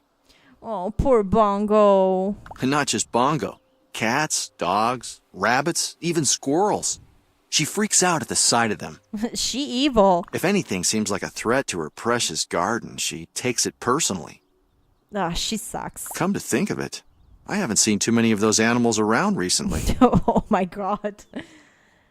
What do you mean? They're probably just hiding from her. Probably nothing. You know what they say about animals and their instincts. They're probably smart enough to stay away from her. True. I mean, come on. She's just a cranky old lady. She wouldn't hurt a fly. I don't know. She could always nag them to death. Sure, I guess. I mean, chipmunks are kind of smart. I don't blame those owners. One look at Ida's evil eye and I'd be hiding too. Yeah. You know what? Now that I think about it, I saw Etta ripping down some flyers by her house the other day. Maybe you should talk to her about that. On it. Thank you. You've been very helpful, Mike. I need all the ammunition I can to vindicate my son. Have a good day, you hottie. See ya. Bye, hon. Let's freaking go. Okay, but honestly, maybe first we can go and talk to Danielle since we're closer to the Breeze house, and then we'll go to the old lady. Because part of the missions is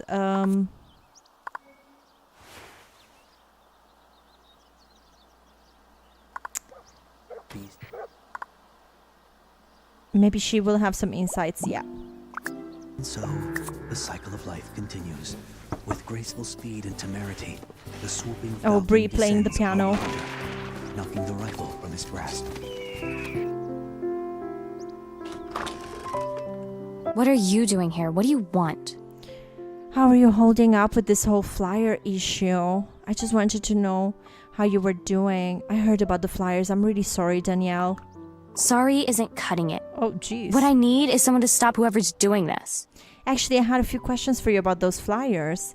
Well, first, we have to figure out who would want to spread rumors about you. Do you have any ideas? Yeah, I have a strong suspicion.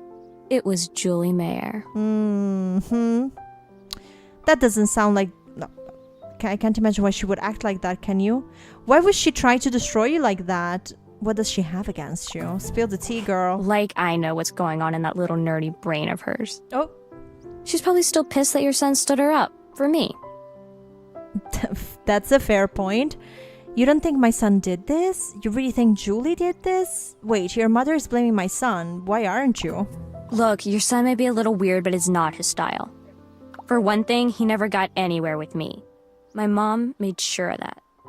Okay. And for another thing, Julie has already been calling people at school, starting a rumor saying I'm easy. Damn. Jeez. Come on, Danielle. What would have happened between the two of you? If your mom didn't stop you, we all know the truth. Why are you still upset with my son? Who cares about Bobo? That's all I needed to know. Thanks. Okay. Yeah. Got it. Bree, she's like, I'm playing this beautiful piano and I don't give a fuck about anything else. Okay, so Danielle believes that Julie's the person behind the flyers. The handwriting on the flyer does indeed look like a girl's handwriting.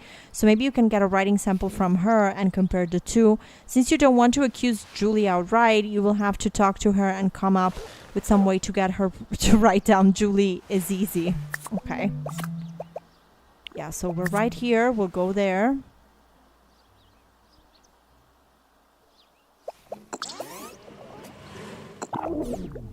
I don't know how we're gonna do it, but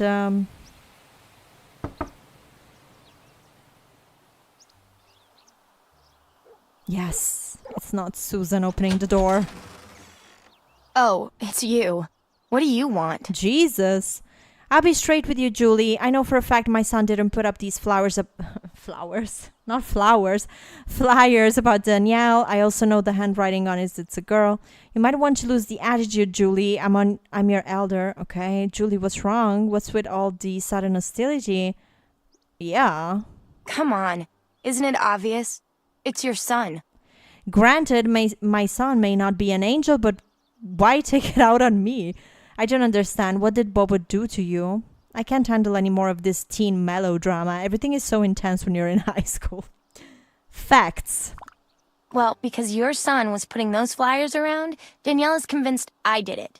And now she hates me. Well, she told me that you were making calls saying that she's easy, so, like, where's the truth? So now she's spreading that around school. Everyone thinks I'm some kind of psychotic skank. The worst thing is that even though I didn't do it, I've been ripping down the flyers whenever I see them. I still feel bad for Danielle, even if she's gone all psycho on me. Okay, I don't know if I believe her. Funny you should say that since my son says the same thing. So you know exactly how my son feels then. What a coincidence, that's almost word for word what my son said. Wait, he didn't do it? No. Did you look at the flyer? It looks like a girl's handwriting, doesn't it? Of course not. My son definitely would never do that. I'm just not sure who did. What? Are you accusing me now? No. Actually, I don't really know. I mean, you certainly had a motive. Well, for your information, I'm innocent. And if you think I would actually be capable of something like that, then I'm done talking with you. Fuck. Would you mind putting that in writing?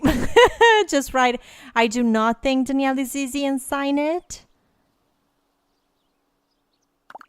That's the stupidest thing I've ever heard. I'm not going to do that. Okay, then. There was something else I wanted to talk to you about. I'm just trying to help you, Julie. Prove your innocence by writing Danielle is easy so I can compare it to the flyer. Listen, Miss Detective Housewife. I'm not in the mood for your little games. Are you done yet? Okay, then. There was something else I wanted to talk to you about. Oh, really? Is there another subject you'd like to harass me about? Jesus. Actually, I'm collecting statements from everyone about Daniel Fox. Smart lady. I want to put together a book of how the residents of Wisteria Lane were affected by Daniel's life. Each person will write something in their own handwriting, so the book will have a really personal touch. I really didn't know Mr. Fox all that well. I wouldn't know what to write. Don't worry, sweetie, I'll dictate. You just write it down with your cute little circles over the eyes and little hearts for periods. That's okay, I can help you figure out. The message itself doesn't mean so much. The act of writing something down is really what's important. Yep, that's exactly what we need. That doesn't make sense. Shouldn't this be like a personal message or something? Of course, sweetie, it can still be personal. I'll help you think of something if you get stumped. Of course, but sometimes it's hard to put your feelings into words. I can help you out with that. Sounds a little weird to me. But, okay. What should I write? I'd start with something like Danielle led a fashion show that brought the neighborhood together. Then say something like the neighborhood is a darker place without him. And then you can conclude with something like it will not be easy to go on without Daniel Fox. Oh, what a smart freaking lady is. Wow. I didn't realize you cared about Daniel so much. It's so sweet of you to do this in his memory. Here's my message to add to your book. Yeah, thank you. You have no idea how much I appreciate your help. Fabulous. Okay, let's get out of here.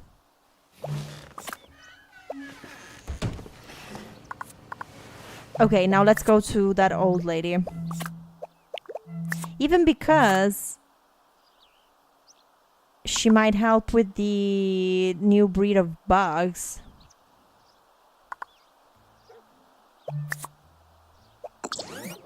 Because we need that spray.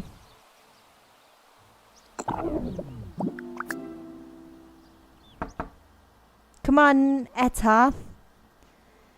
Open the door. Hello. Can I help you with something? Yeah, my garden is being destroyed. I need help. What exactly is the problem? Bugs, lots of big nasty looking bugs eating everything I've planted. Do you have a heavy duty bug spray? Oh, so some new pest is attacking your garden, eh? Yeah. Well, why should I help you? Jesus, this woman. Out of kindness of your heart? That's a good one. I'll help you out just for making this old lady smile. Follow me. Let's pick your poison. Thank you for the help, Etta. Well, you didn't give me much choice, did you? Here we are. Let me find you the right poison. Ooh, there are so many good ones to choose from. What the heck is this? What in the Breaking Bad is happening in here? You must be deathly afraid of rats. Wow, you have quite a selection of rat poisons. Did you have an incident with a rat as a small child or something? What are you talking about? You're aware you have cases and cases of rat poison in this room, right? Your entire room here is lined with boxes of rat poison. It looks like wallpaper. Oh, that? Well, let's just say insects aren't the only pests I worry about.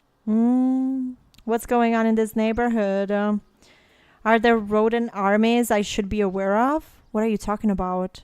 Rats don't eat flowers, do they? Poison is poison.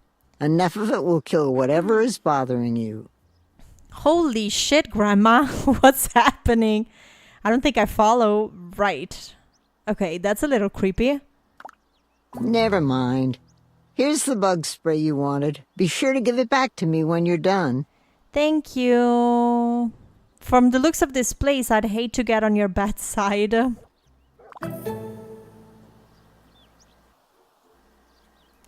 Okay.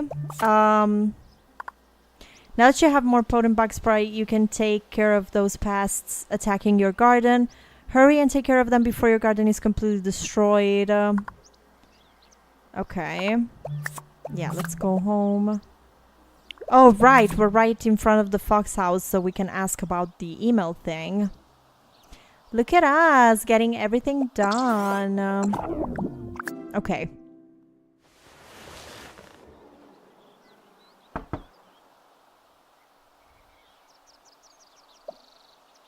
Come on. Hurry, hurry.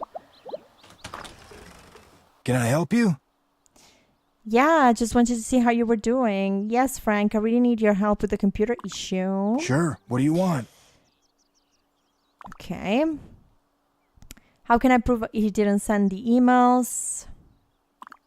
Well, if you have access to Allison's account and could send me the emails, I could trace its original IP address back for you. Wow. Or if you had access to your son's account, you could check his bandwidth for local activity. Trace, IP address, bandwidth. Are you speaking English? I don't know how to access to either of their accounts. What else can I do?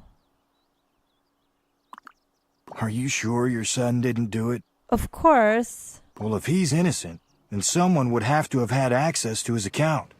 No one around here has the technical expertise to hack into his account. Wait, was it you, Frank? So whoever sent the emails must know your son's password. Was it King? Talk to him and find out if he's given his password to any friends. Okay, goodbye. Interesting. Let's go home. Also to see if we can fix the garden thing. More important than Bobo's reputation. It's the freaking bugs. Let's see. Oh man, I hope so because they're disgusting.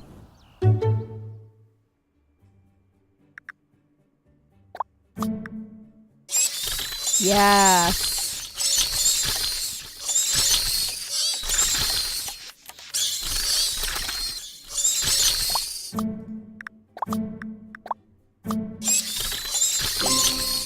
Ah, beautiful. But look, they killed all my plantsies. We need to basically redo the freaking garden. Okay.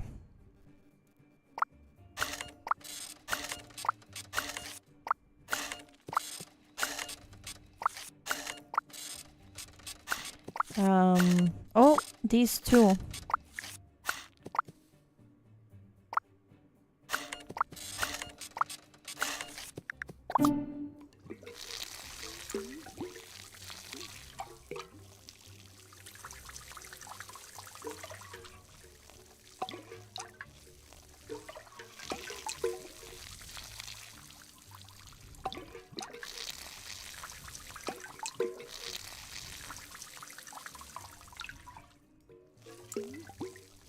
All right, wonderful.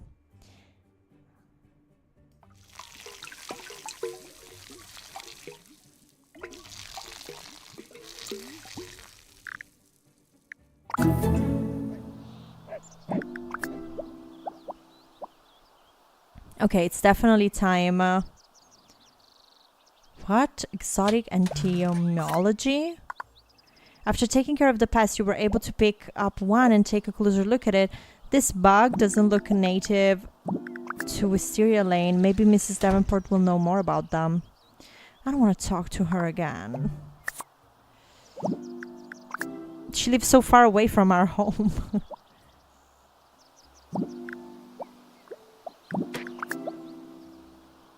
Let's put something more casual on.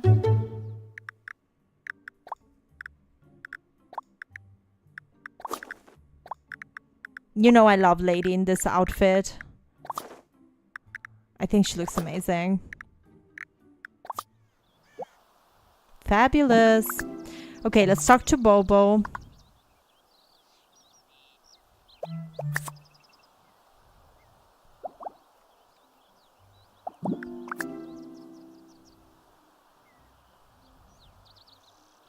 Mom, I told you, I'm innocent. This is not a good way to start a conversation. I talked to Frank Fox about those emails Allison has been getting. Someone has to know your password to do that kind of thing. Did you give anyone your password? Well, Tabitha made me tell her my password while we were, dating. Who the F? Who's Tabitha? But why would Miss Savage be sending... Oh, the teacher. Huh, now I remember. You think she did this? I think so, but the real question is why? Who else could have done it? I wouldn't put anything past that conniving little bitch. Yeah, she's a little scary, isn't she?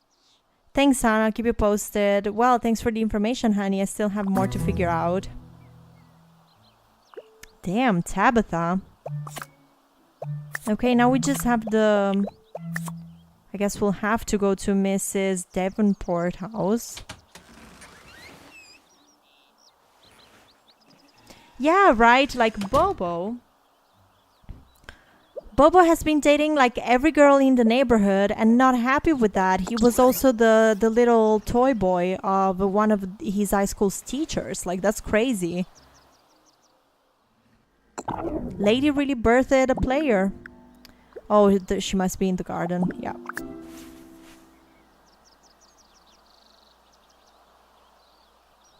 Hey, well, Deepa. did you take care of those bugs? Yep. Oh, that's good. So, what do you want now? I brought back one of the bugs to see if you know anything about them. Blech. Why are you bringing me a dead bug? Fair question. I just wanted to see your reaction. Well, I just thought you might know something about this species. Well, let me get a closer look here. Well, you certainly are an ugly little thing, aren't you? She's like deep in the mud. Look at her. I can't tell you much, but I can tell you I've never seen anything like this in my garden before. What? Although I do recall seeing a warning about them online.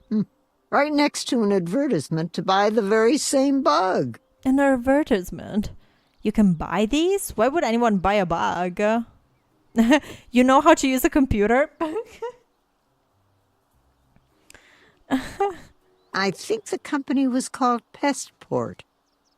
You know, come to think of it, I think I remember seeing the Pestport logo somewhere. I was out here gardening as usual.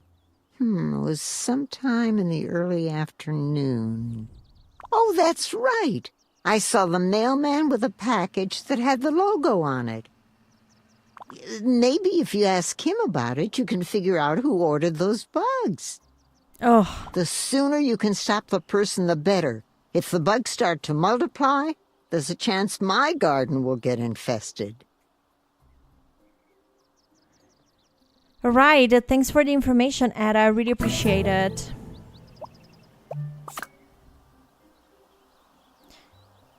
You noticed something shiny in Mrs. Davenport's garden. Now that she's gone, it would be a perfect time to investigate what caught your attention. Wait, what? Oh, this. Dog tag. What?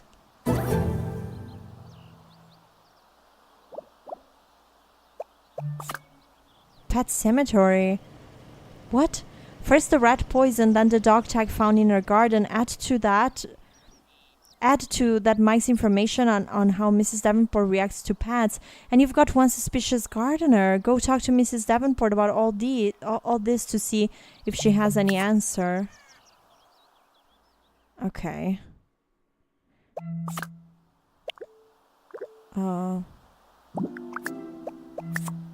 Okay. The majestic bear wades into the stream, ready to. I don't know if she's gonna give us any info, to be honest. They are not listless spawning salmon. They are a school of voracious piranha, and they hunger for fresh bear meat. The little fish devils. What now? I know, yeah, we're kind of like harassing her. A lot of strange things have been happening lately. I think you're hiding something. Hi, bestie. I think you're hiding something. What are you talking about? Mike Delfino said you seem to get crazy whenever animals are anywhere near your garden. First, that room of poison in your house. Oh, come on. I already explained to you that I need that much poison to get rid of all the pests in my garden. There are some alarmingly large ones in the area. Large pests? Like a dog? Perhaps even the dog that had this tag around his neck? Where did you find that? In the same little garden that you are so quick to defend from neighborhood animals. I don't like your tone. Just, what are you getting at? I don't know. Your dog got killed by large rats and you buried him in your front yard and then honored him with a beautiful garden. You kill animals using rat poison and then bury them under your garden. It's just all a series of ridiculous coincidences that don't mean anything whatsoever. That's certainly what it sounds like to me. No, wait, that's not what I meant.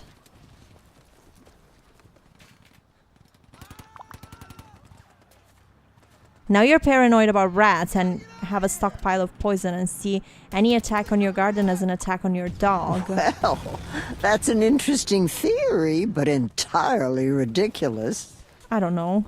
You kill animals using rat poisons and then bury them under your garden. Well, I could protest, but why bother? You got me. Those pesky animals make a wonderful fertilizer, by the way. What the fuck, guys? She is killing animals. Oh my god. What?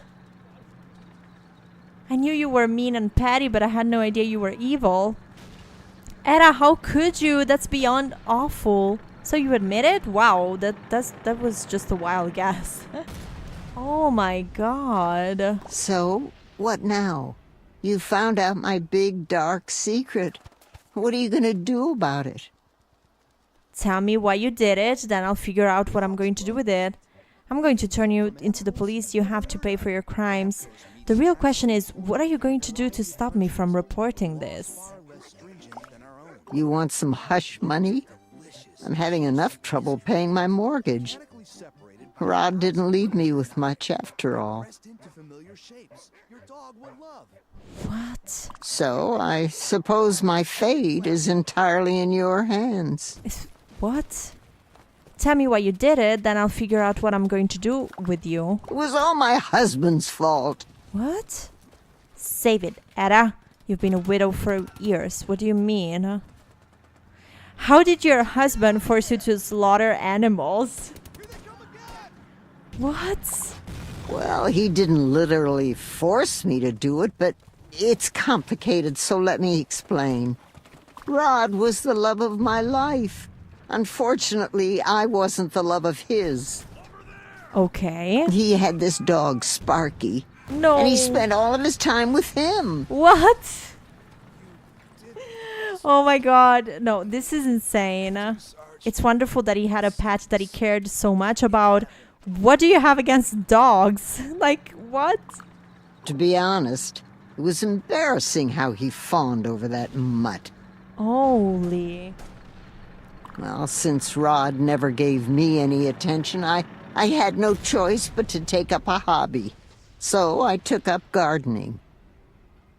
But like, how low in the gutter are you to be jealous of a dog? Ugh, but that little bastard Sparky. He would always dig up whatever I had just planted. Strawberries, carrots, lilies, it didn't matter. Why didn't Rod keep him on the leash? Well, dogs are dogs. Tell me, Mrs. Davenport, how does your husband having a dog he loved turn you into a vicious killer? Well, instead of punishing his little mutt for his little forays into my garden, Rod would encourage it. So one day, I decided to teach that mutt a lesson. I put a little rat poison near the rose garden. I didn't think it'd be enough to kill him. Holy. I was just trying to get him sick, so he wouldn't go near it anymore. It's just, you know, it casually happened once, and then I just couldn't stop myself. And then what happened?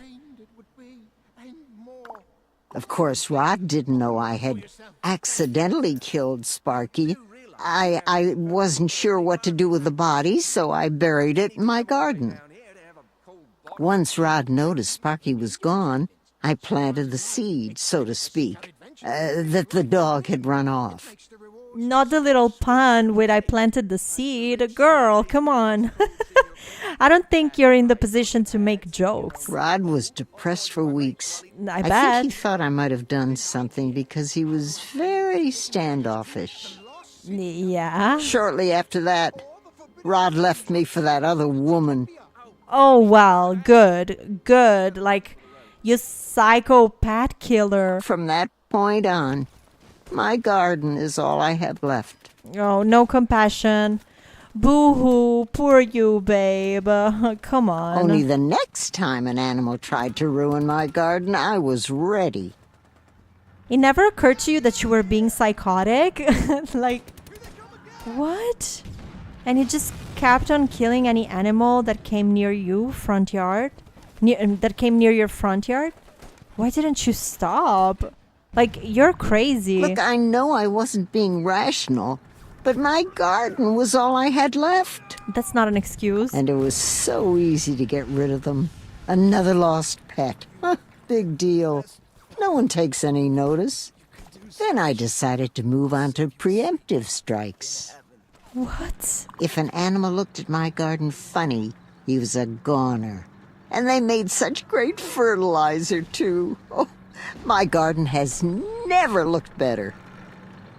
Okay, this is insane. You poor pathetic woman. Do you know how many hearts you've broken by depriving people of their pets? Like, yeah, there's more to life than just gardening, you idiot.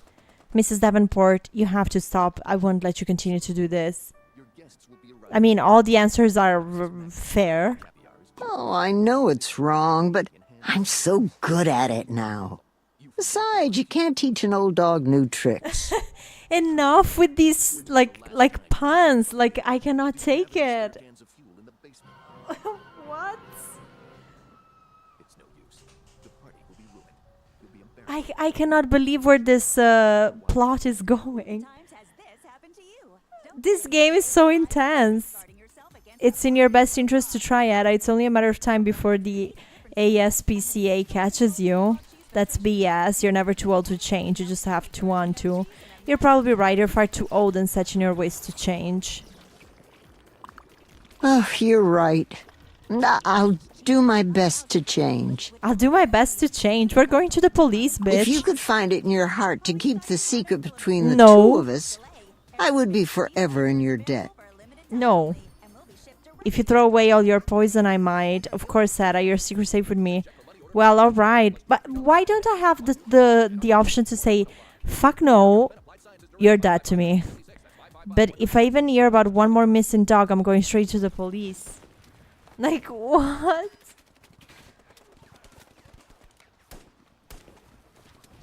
Yeah, let's do this one, so maybe she will... I mean, I don't know. Oh, thank you. Ugh. This is not a secret. This is like a felony. Goal completed. Going... Pet cemetery was a goal. I don't know. Mrs. Davenport saw the mailman with a package from Passport, the very company that exported the bug that attacked your garden. Do your best to coax some details out of him. Okay, whatever. I'll save you a seat in heaven. Guys, I'm like, I'm shook. Like, what the heck was this mission? This was crazy. I was never like, I didn't even understand that it could be going this direction. Like, what?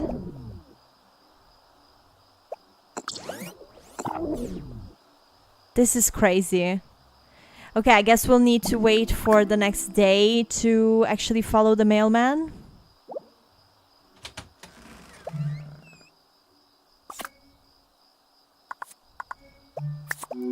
But let me see if we can talk to Frank about the You've reached the teacher. voicemail box. Oh, fuck no.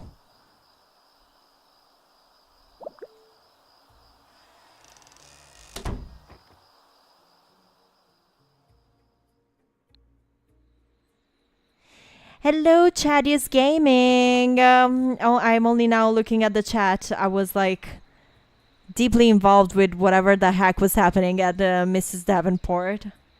And yes, it was. She had the TV on at her house. That's why you were hearing noise. When they watch TV inside of a home and we go visit them, we always hear the noise. But like, who's like as shook as I am? Because I'm like, what happened? I don't want to keep the secret between us and her and that killer. I do not want to store her little secret. But there's no other option. Like, this is crazy.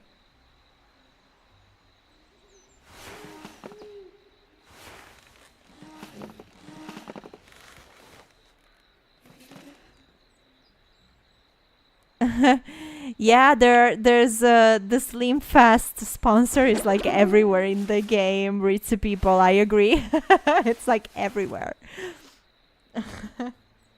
I mean, you have to say it's good product placement. Okay, at least we got more money. Damn. And we'll need to chase the postman now. But the only person I want to chase is that old lady for being a freaking pet killer. Like, are you kidding me?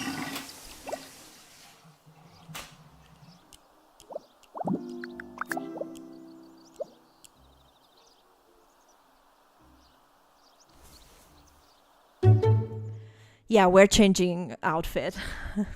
Just because. Just because we can. But I also think we should go shopping soon because I want new clothes for Lady.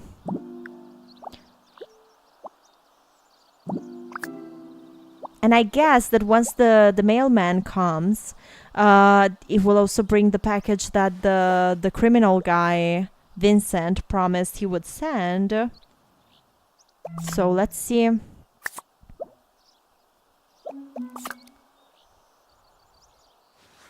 Dead bug body. Dog tag. Julie's handwriting sample.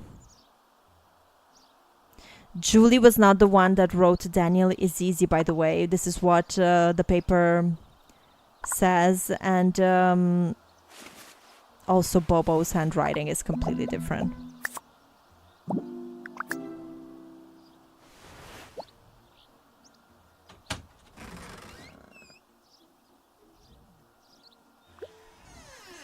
Let's just wait on the mailman, I guess.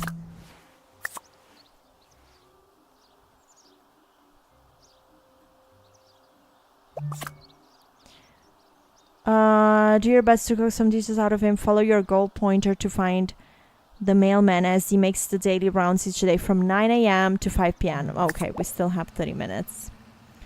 30 minutes to go.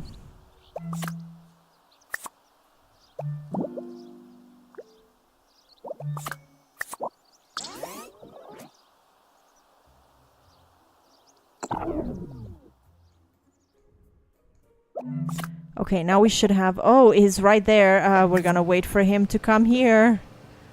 Hell no, baby. He better be on the move. I'm not going all the way up there.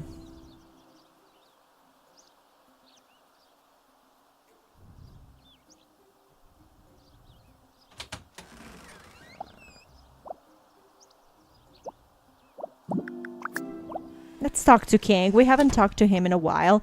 But at the beginning, like at the cutscene at the beginning, I saw him. Hello, dear. Did you want to see me? I need you to have a talk with your son. What about? You need to have a talk with him about his future. Okay, great. I don't have the time. I'm really busy at the office these days. Why can't you speak with him? Okay, are you kidding me? You can't make time for your son? What kind of father are you? You're absolutely right. I'll speak to him tomorrow. Tomorrow? Okay. Wow, what a great conversation. Do we really need to go all the way to that house to see the freaking mailman?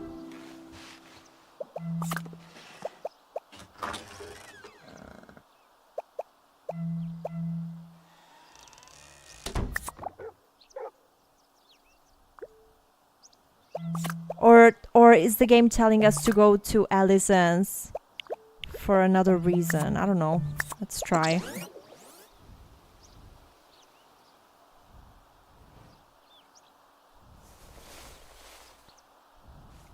I mean, it's not that far. Oh, the mailman is literally like stuck here. Seduce? I never looked at our mailman like that, but... Good day, ma'am. What can I do for you?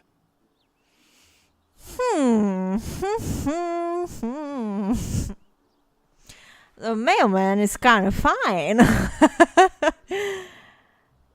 I just wanted to thank you for a wonderful job you do around here.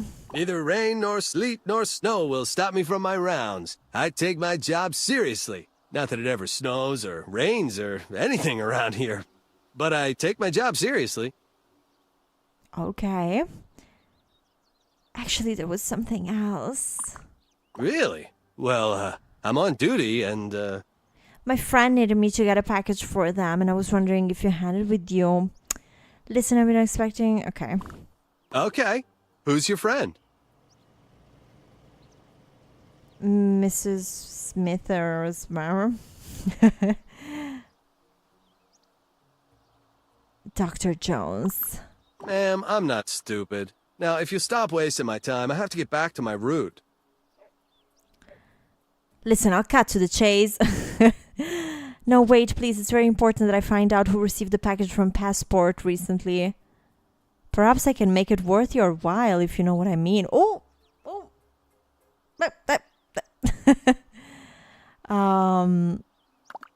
Okay.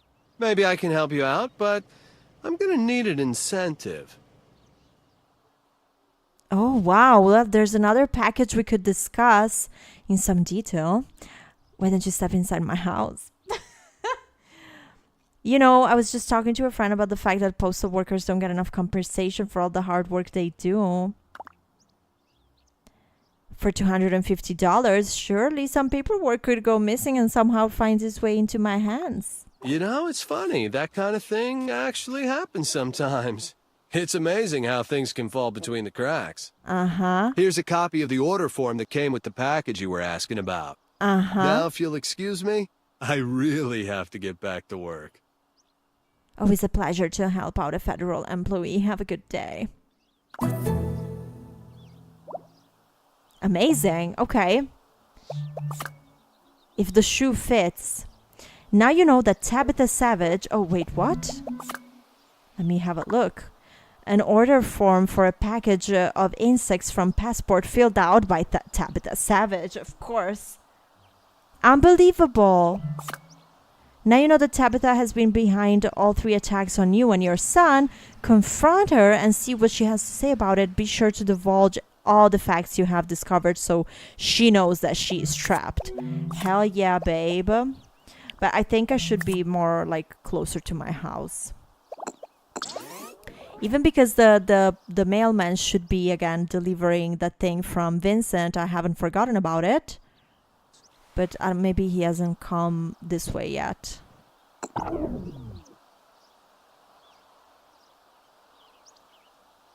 Okay, whatever. Let's call freaking Tabitha. Lady, you can stop. Okay, let's go to the little office inside of our house. No, fuck. Okay, fine, let's go to the bedroom. Fuck it. And let's call this biatch. Yeah? What do you want? Yeah, what do you want, girl? I'm gonna kick your ass. How dare you treat my family that way? What are you talking about? You tried to destroy my garden with those vicious little pests of yours. I have no idea what you're talking about. Perhaps you should up your meds, sweetie. Oh, girl, really? Don't play coy with me. I have a receipt from Passport with your signature on it. How did you get that? I don't think that matters so much as the fact that the receipt proves you were responsible for these flyers. What flyers? What are you talking about? The flyers defaming Danielle, the handwritten flyers that match the handwriting on your order form. Ooh, we got her. So, what are you going to do about it? Well, I was going to call the cops, but I wasn't sure I had enough. But I also discovered you were sending emails using my son's account. You can't be serious. Besides, there's no way to prove I sent Allison those emails. Ha! I didn't say Allison got those emails. I got you now. Yeah, take that. Okay, you caught me. So now what? In this episode, we're just catching people like that. Well, all I can say is it's a good thing you're a fall caller because you're going to be wearing an orange jumpsuit for For a long, long time. I think it's time for you to pay for your crimes. I don't need to do anything. There's no way you can get me in trouble. Oh, really? My father is a close friend of the sheriff, as well as a longtime member of the city council. I'm untouchable in this town, honey. Well, your daddy may know a few people, but I have even higher connections. You're just trying to scare me. No, I'm just speaking the truth. I happen to be very good friends with someone at the FIB. I don't believe you. You'll believe me when you're being strip searched by some prison guard. Or maybe you like that kind of thing. No, okay, this one is bad. You know, it really doesn't matter if you believe me or not. You're still going to jail. It doesn't matter. I hear spending a few years in a 6x9 prison cell gives you plenty of time to think about things. Wait a second. Let's talk about this. Maybe we can make a deal. You had your chance, sweetie. I need to make a call. Wait, please, show some mercy. The game wants me to give her mercy, but I just want her to rot in prison. Listen, honey, I hate to be cliche, but you shouldn't do the crime if you can't do the time. Oh, yes. After what you tried to do to my son and to me, not likely. Now, if you'll excuse me, I have a call to make. Bye, bitch.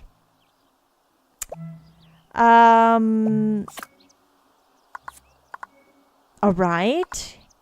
Now that the culprit has confessed to their crimes, it's time to take care of your son. Let him know his name is cleared and that once again his mother has come to the rescue. If you want to press charges on the guilty party, make sure to talk to Eric Larson first. This goal is optional. The guilty person has confessed and you have enough evidence to put them calling the cops won't... And you have enough evidence to put them away for quite some time. Just calling the cops won't be good enough because the legal process will take too long and your family could still be in trouble. See if you can speed up the process by calling Eric Larson and see what he can do about it. Now you know that Tabitha Savage has been behind all 3 attacks. Confront her. Okay, we did that. Okay, fine. Let's call Eric Larson. Yes, Mary? Mary? Again with this Mary? Who's Mary? No, this is Lady. Please don't call me that, Eric. It's Lady. Oh, sorry. What's going on? Eric, I'll cut to the chase. My son is a moron. I need your help to resolve a situation. What situation is that? My son is being framed for posting some nasty flyers about a neighborhood girl. He's also being accused of sending out lewd and threatening emails to another girl. And I feel a little silly even mentioning this, but someone let a whole bunch of nasty, foreign-looking bugs loose on my garden. Could you describe these insects? I don't know. They're just big and purple and basically destroy my garden. What does it matter? Well, I'm not an entomologist, Eric. All I can say is they're big. Okay. Well, that kind of bug doesn't sound native to North America. You don't happen to know where they came from, do you? Yes, we've already solved that. Actually, I do. Tabitha ordered them online from Passport. If those insects aren't indigenous to this country, bringing them in is illegal. Yes. So what kind of sentence would she get? At least 6 to 8 years in prison. Oh, wow. Is that including what she will do for trying to destroy my son's life? I suggest you forget it. You're talking about a misdemeanor if you're lucky, and she's going down for a felony. Good. It'd be a miracle if she did any jail time, even if it went to court. She's going to spend 6 to 8 years in prison for buying some bugs? Smuggling them onto U.S. soil is a federal crime. There's no way she could have gotten them past customs legally. Okay. These insects ravage crops and reproduce at an incredible rate. They're banned in North America. Wow, Eric over here knows a lot about bugs, apparently. 6 to 8 is a long time, so can you help me put her in jail? What are my options? You have 2 choices. 1, give me the evidence that will send her to jail. Or 2, we act like this conversation never happened. Although I sincerely hope you pick the former option. I need to think about it a little more. This is serious. I'm with you. There must be consequences. Yeah, fuck yeah. Are you sure? There's no turning back once the Bureau's involved. Yep.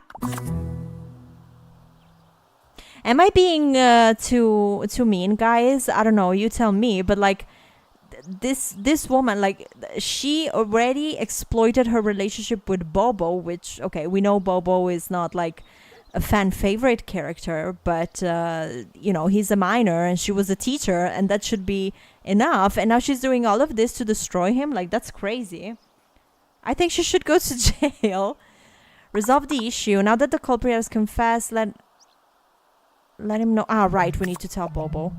I had forgotten about this part. Maybe the most important part of this, you know? Forgotten. Hey, Bobo, come here, you useless dude that at this point, I don't know if you're really our son. So, have you figured out who's behind it yet? Yeah, it was Miss Savage. I wish I was surprised, but after what she pulled before, I'm not. So what are we gonna do about her? Honestly, though, since we had the FBI on the line, I could have just, like, you know, slid the part in which Mrs. Davenport is killing pets. Like, I think that's also pretty bad, but the game didn't give me that option. I've called a friend, and she'll be out of our hair for, let's say, 6 to 8 years. Prison? Wow. Isn't that a little harsh? Are you kidding me? She broke a federal law, Bobo. That's a mandatory sentence. Don't worry, she'll probably get some time off for good behavior. That's what you get for messing with my family. Hell yeah. Well, okay. Thanks, Mom. Wow, he's not even happy about it. Like, this ungrateful little Bobo. Of course, dear, what's a mother for? Okay, don't thank me yet. I want you to realize that you're partly responsible for this whole mess. If you had just stayed out of trouble, I wouldn't need to save you again. True. Are you saying this was my fault? Only partially. Clearly she isn't quite right in the head, but you need to be careful how you treat women. Oh, clearly you're playing some games with this woman, sending out mixed messages or whatever. Don't be like most boys of your age. Be a man like your father. Damn right I am. You're the new kid in town and you were playing the field within... Yeah, I mean, he's been dating like literally everybody. Well, I guess you've got a point there. So are the girls still mad at me? Yes, you're going to have to make amends with them on your own. Okay, Mom. I'm just glad this whole thing is over. Yeah, great. Oh, who the fuck is calling me? The package should be on its way. Oh my god. What if I don't want to open it? Believe me, you'll want to look at the contents. But I don't wanna. Okay. The package, of course, is the next goal. On my doorstep? Holy. This is some real mob shit. Okay. Alright. Now it's a bomb. I'm scared. Vincent's package. Alright. Examine the goods. Vincent has just had a package delivered to you regarding your husband. He was very insistent that you see its contents. It's waiting for you to be... For you to pick it up. Got it. You know what? We're gonna look at it in the bathroom. You never know. Like, that husband, he's saying that he always needs to work, yet he's always at home, especially when we need to open a secret package.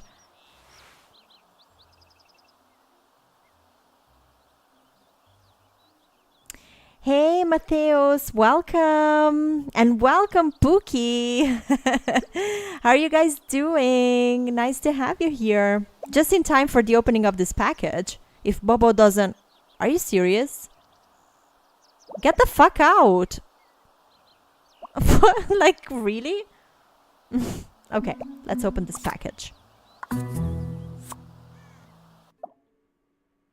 To succeed in life, it is important to understand when it's time to fight the good fight and when it's time to make amends.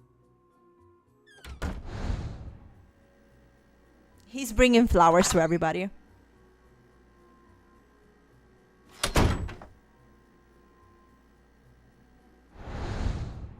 Even though this can be frustrating, it's a fact of life.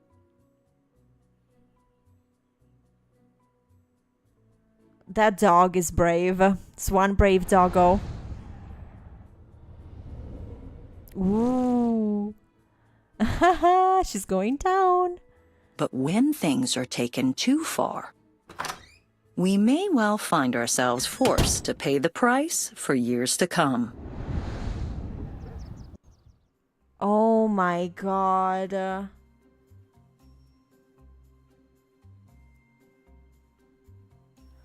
What the heck? I'm scared about how this episode is gonna start. Oh my god. When presented with the truth about a terrible situation, one must choose to address their problems head on. What? Or simply deal with the circumstances at hand. When faced with the complexity of life and the tough decisions that must be made, sometimes one has to wonder if there is any wisdom to the thought ignorance is bliss. What? What the fuck happened? King, we need to talk. Glad you finally decided to wake up, because there are some things we need. Wake up right now and get your butt out of bed, King. You've got some serious explaining to do. Holy. Oh, it's a bit early for one of our talks, don't you think? Trust me, this isn't the kind of thing that can wait. We need to talk now. Considering what we've got to talk about, it's not early enough. Whatever it is, you're overreacting. The audacity. Now, if you don't mind, I'm going to take a shower and get ready for work. The double audacity. That's fine. While you're there, you might want to change the combination to your little safe. It's not safe anymore. What? I understand, King. It's just that I found a few things in your safe that I thought you'd like to explain to me. No, you're going to tell me what the hell are those things. What the hell all those things I found hidden in your little stash are supposed to mean? My safe? My safe? Yeah. What? You went through my safe? How? I mean, I'm not really happy that we're siding with Vinny, you know, because I don't trust the guy, but we need the truth from King. You don't need to concern yourself with that. All you need to worry about is how you're going to explain what it all means. That's for me to know and you to find out. That's not important. I need answers right now. What do the items mean to you, and why were you hiding them from me? I really don't have time to talk about this right now. You have to trust me, though. There's a perfectly logical explanation for all this. Oh, please. You're just overreacting, like I said. I can explain it all to you later. Later when? In the meantime, you should probably start seeing your therapist more often. What? Maybe he'll keep you from overreacting to misunderstandings like this from now on. No, okay, no. No. This is not really happening. I can't. Perhaps you can come with me the next time I decide to go. Don't try to sidetrack me, King. Yeah, like, what in the gaslighting is happening? You might have a tough time getting downtown, though. What? I think I accidentally left your car keys over at Frank's house when I stopped by to check up on him. Oh, how convenient. So why don't you just run your little errands and we'll talk about this when I get home, okay? Now you're just making things up. You're not going to get out of this that easily. I don't have any errands. Sure you do. Etta called you not too long ago and said she wanted her poison back. Unbelievable. Which is strange because I didn't even know she drank the hard stuff. I guess you never can tell these days. What? But I guess I forgot to tell you that. Yeah, I guess you did. How convenient. Either way, I'm sure you have something to keep you busy before we talk about this in detail. Honestly, like, no. I mean, I can see how all these things are distracting. I'm sure once you tie up all the loose ends, you'll be able to relax. You're unbelievable, you know that? Yeah, exactly, like... We'll talk later. Have a great day, dear. Bye.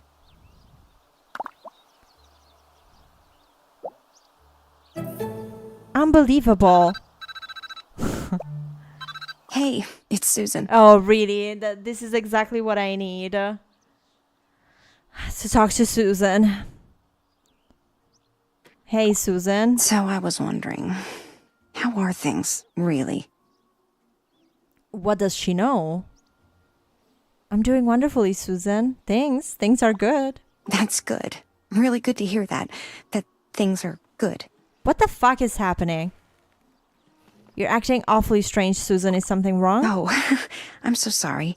I was just walking by your house this morning and I heard shouting. I didn't mean to eavesdrop or anything, but I was there, you know. What? I just wanted to make sure everything's okay. That's all. I appreciate your interest, but it's nothing to worry about. You know, I thought my husband and I had worked through all of our issues, but he's just been acting so strange lately. I don't know what to do. Oh, why didn't you tell me? I'll always make time to talk to you about whatever's going on in your life. Okay. Do you really mean that, Susan? When you buy a house on Wisteria Lane, you don't just gain a home, you gain a family. All of us become your extended family. Okay, girl, but when you thought that my son was the one that made those flyers, you came running to my house, pointing the finger at me with your ex-husband. Is there any way I can come over and talk to you about it right now? That's great. I really need to talk to someone. I can be over in just a few minutes. Now? Oh, you want to talk to me now? But there you go. Thank you, Susan. Like, wow. Yeah, it would be great if I could vent a bit. Is there any particular reason why not? Okay, well, this is a bit embarrassing. I know what I said, but it really isn't a good time right now. I'm so sorry. Wow. You see, Edie's coming over in a bit to talk to me about, well, something. I thought the two of you weren't on the best of terms. Well, you know Edie. She sort of invited herself over, said she had some juicy gossip, and hung up before I could say no. If all you're doing is gossiping about someone, then why wouldn't you want me to come over? No, I mean, no. I don't think Edie would feel that comfortable. Oh, look! There she is. Gotta go. Bye. They're gossiping about us, aren't they? Yeah. Oh my god, look at the amount of goals. Holy shites. Okay. Saying hello, stop by to say hello to Frank, returning the favor, freaking... I don't want to give the pesticide back to that old lady. Seizing the day, inspection, documents, open your inventory, view the document. Right, we don't know what's in there. People are talking. There's a lot of buzz going around on Wisteria Lane, more than usual, that is. It seems like everyone's talking about something or someone. They couldn't be possibly gossiping about you. Yeah, they're freaking out, I can tell you that.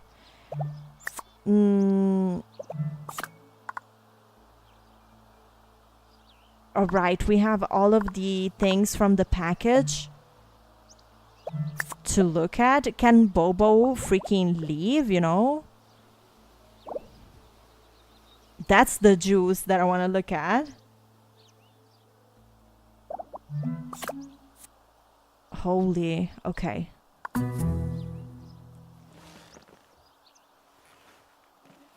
File folder. Documents.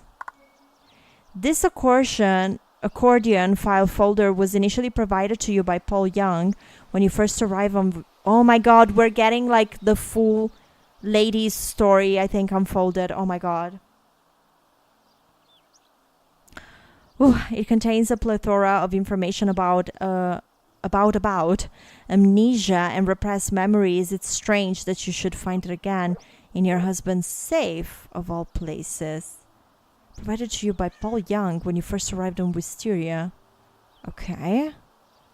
Picture.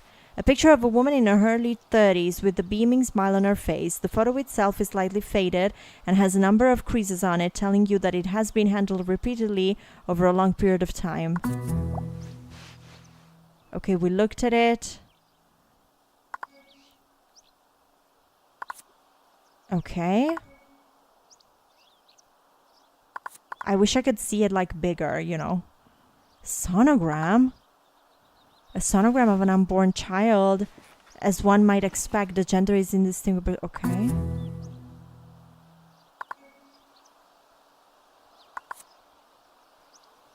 And then journal. This item appears to be a journal of some sort, kept by your husband. The majority of the entries are negligible, but there are a few scattered entries in particular that stand out from the rest. Oh shit, we have all the entries from the journal. Oh my god. Entry 1, entry 2. Open your inventory and view each of the entries.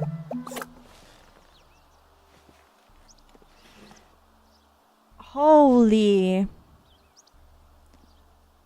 Okay. Okay. Are you ready, guys? Oh my god. I'm shook. I don't know if I'm ready for these entries from the journal.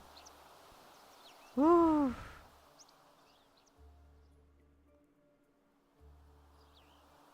Okay. Kimberly, hey, how are you doing? Okay, I see you guys are ready. I love it. Let's go. The first one.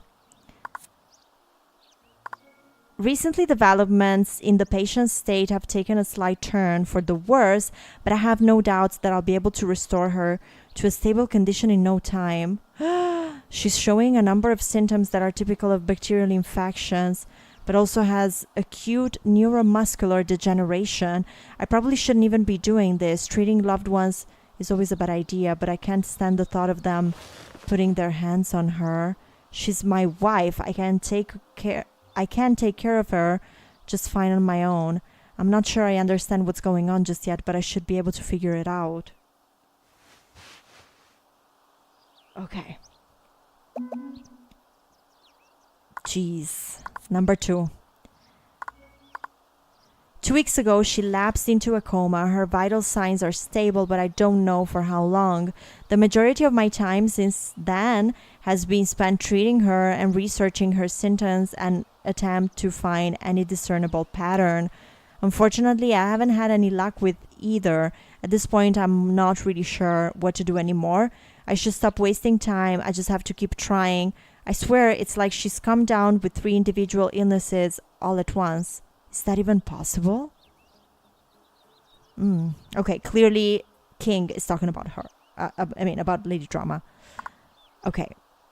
Number 3. Yesterday, the patient whose health I have been monitoring and recording in this journal died in my custody. What? Then he's not talking about us. What? In all my years of practice, I've never come across a patient that I was completely unable to diagnose. In retrospect, I should have asked her more about what recent changes in her life could have caused her problems before she entered a vegetative state. How could I have been so inept that I couldn't diagnose her in the 6 months she was in a comatose state? The one person who I should actually be able to save was waiting for me to rescue her, and I failed her. Are we Frankenstein?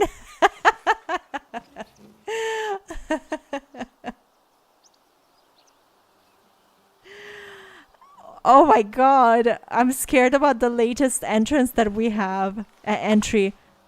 Holy. Recent developments in the patient's state have taken a slight turn for the worse, but I have no doubts that I'll be able to restore her to a stable condition in no time. She's showing a number of symptoms that are typical of bacterial infection. Oh wait, I'm rereading number 1? Oh, what an idiot.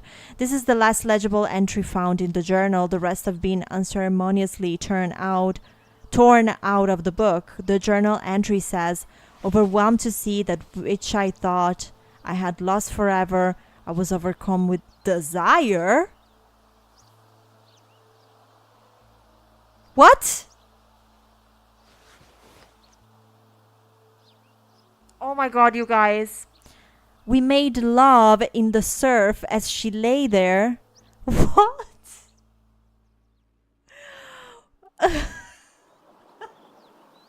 What? Silently welcoming my passionate advances. When we were done, she was unconscious, no doubt, swooning. I could barely contain my joy as well. She has come back to me.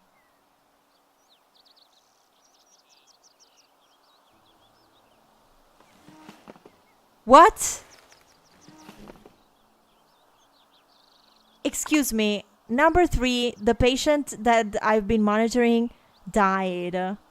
And then I could have asked her more about what recent change. So it's obviously talking about the same person. What the fuck is this?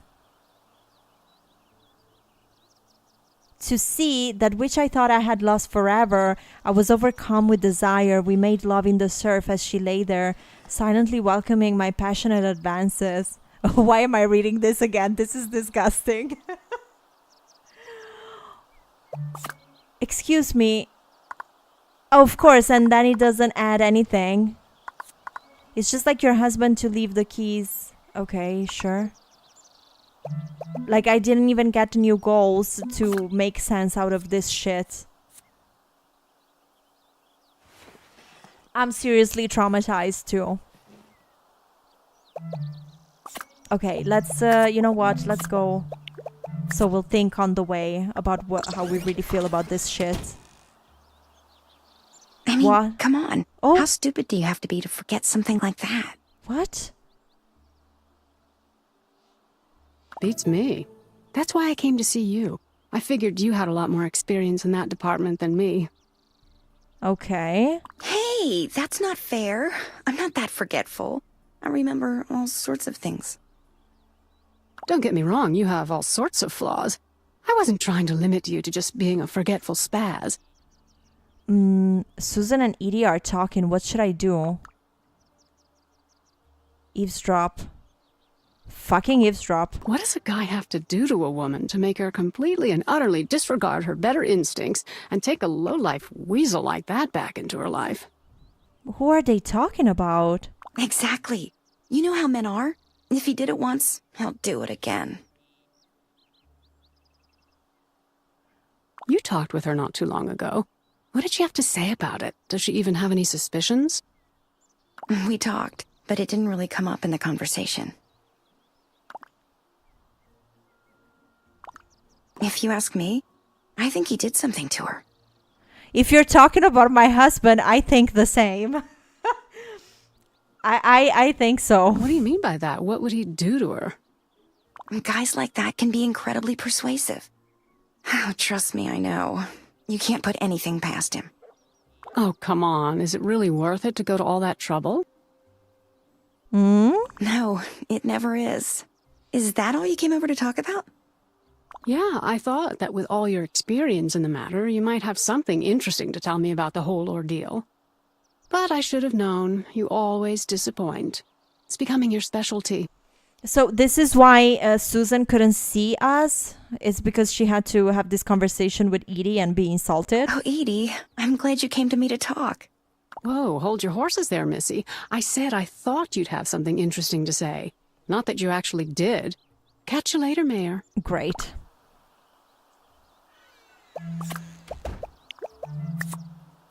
Okay, I don't know. Forgive or forget. Susan says she would have a hard time forgiving someone, and Edie seems to agree with her. Do your best to find out who it is they're gossiping about.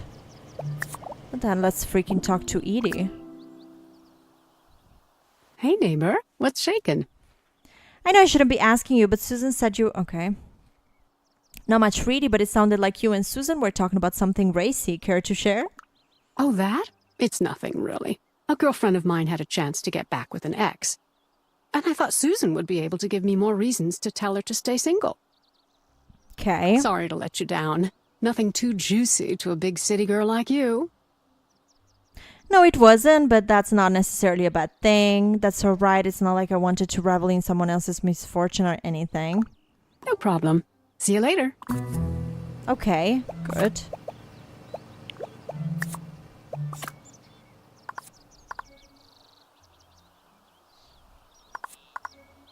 Oh, we also need to go to that old lady. Whatever.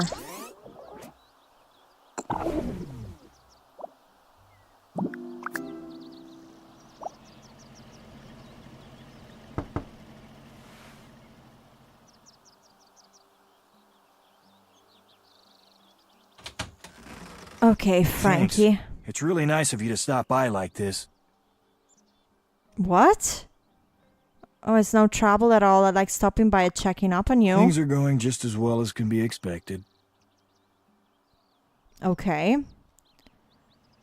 That's a really broad statement. What do you mean by that, Frankie? I mean, considering all that's happened, I'm doing okay.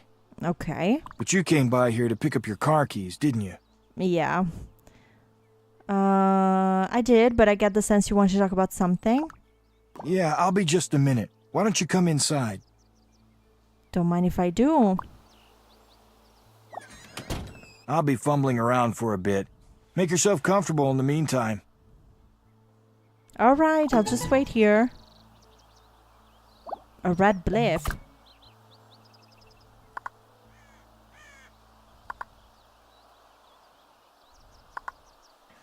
What? What is this? Frank has a message that he hasn't listened to yet. He'll probably be out of the room for quite a while. Tracking down your keys, you could very well...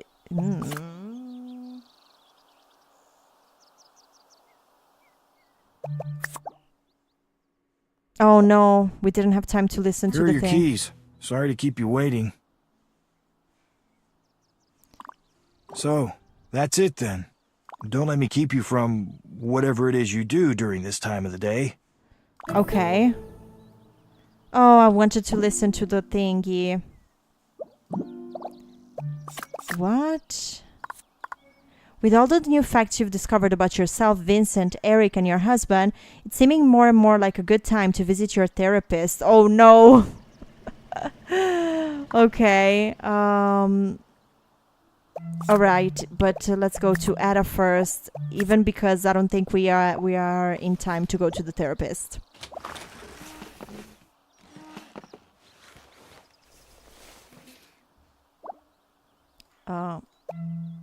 Hey, wait. What? Yes? What is it? I have to tell you something. What? I'm going to be leaving Wisteria. For good. No. What? Why? It's not really by choice. It's more something I just have to do.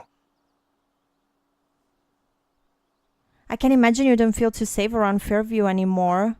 Something you have to do? Is someone making you leave? As I'm sure you know, a lot of events occurred that made it pretty clear to me that Fairview isn't exactly the kind of place I should stick around for much longer.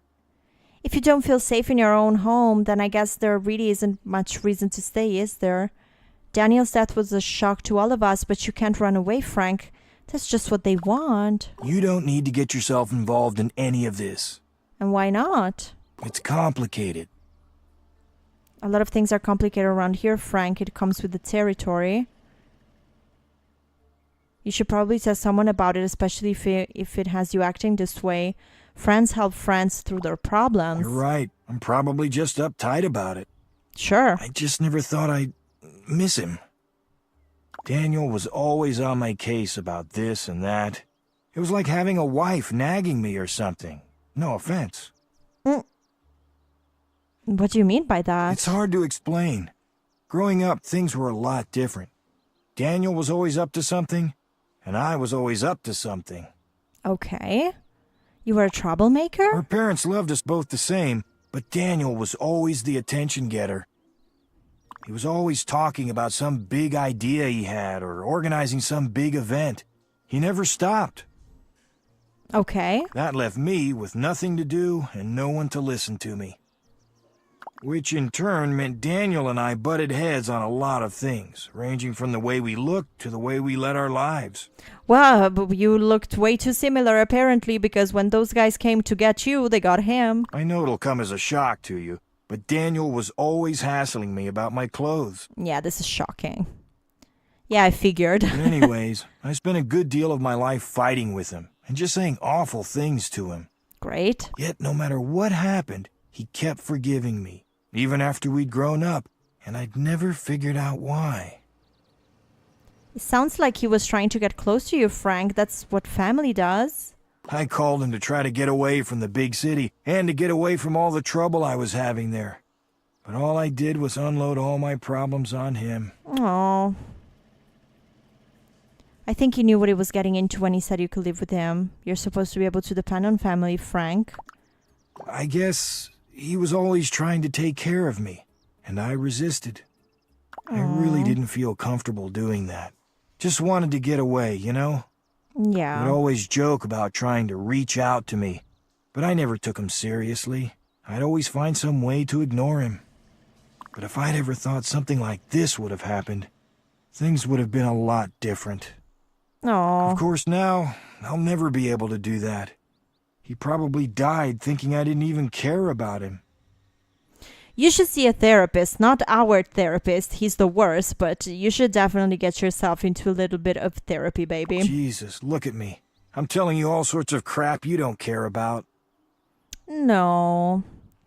Sometimes it helps to remember the good things about the person who died as opposed to thinking about the regrets and missed opportunities. I understand what you're saying, and you know, I died appreciate once. it, but I'm not a touchy-feely guy. I was in the army, for Christ's sakes. I don't sit around and watch daytime talk shows. Okay, I wish I could do more for you, Frank. Okay, I tried. Maybe you deserve to be miserable, but then what does make sense to you, Frank? Because I don't know anymore. Okay. The only thing keeping me going is knowing that I can bring down the bastards responsible.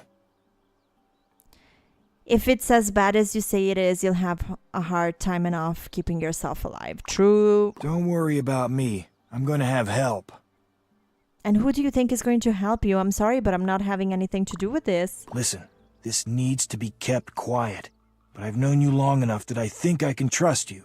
Okay. After you discovered the truth about Daniel's murder, I had a talk with Eric Larson. Okay. He told me that with what I know, I could shut down the mob family that was responsible for killing Daniel. Okay. But once the case against them gets underway, I'm going to need some protection from Vincent and his goons. Right. So the reason I'm leaving Fairview is that the FIB is placing me in a witness relocation program. So you can understand why I didn't tell anyone. I'm just supposed to disappear one day. Wow, can't say I saw that coming. This is probably going to be the last time I get to talk to you then, isn't it? Yeah, it was nice knowing you. It was nice getting to know you too, Frank. Your brother would be proud of you for what you're doing. Then again, he was always proud of you. Goodbye. Oh, that was so sad. That was really, really sad.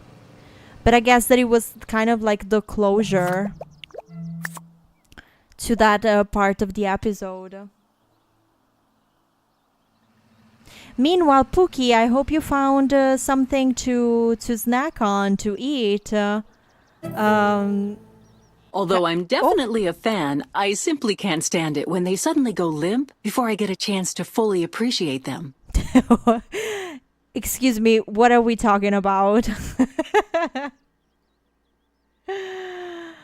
I agree.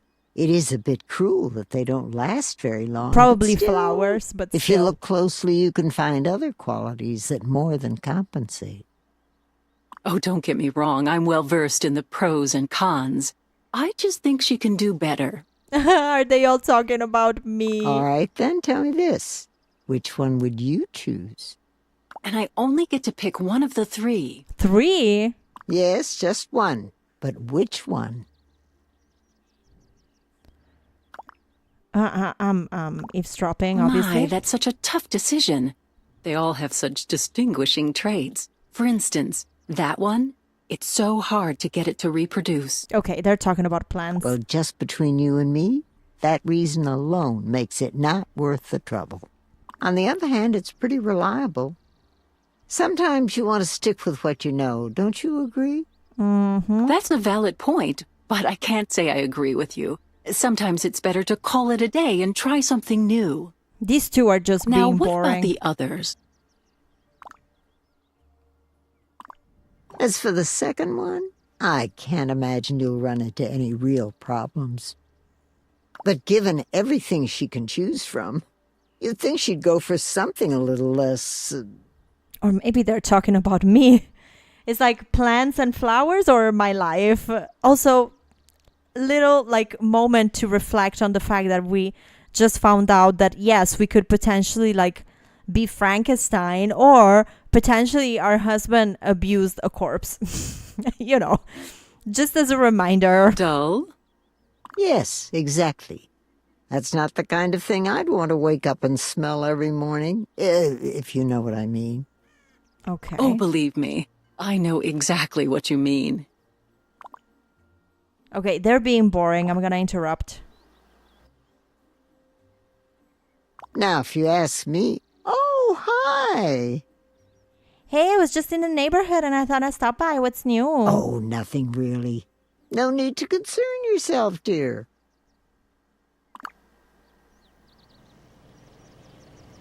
Okay, they were definitely talking about me. Okay, bitch, but I need to give you back the pesticides. Ugh.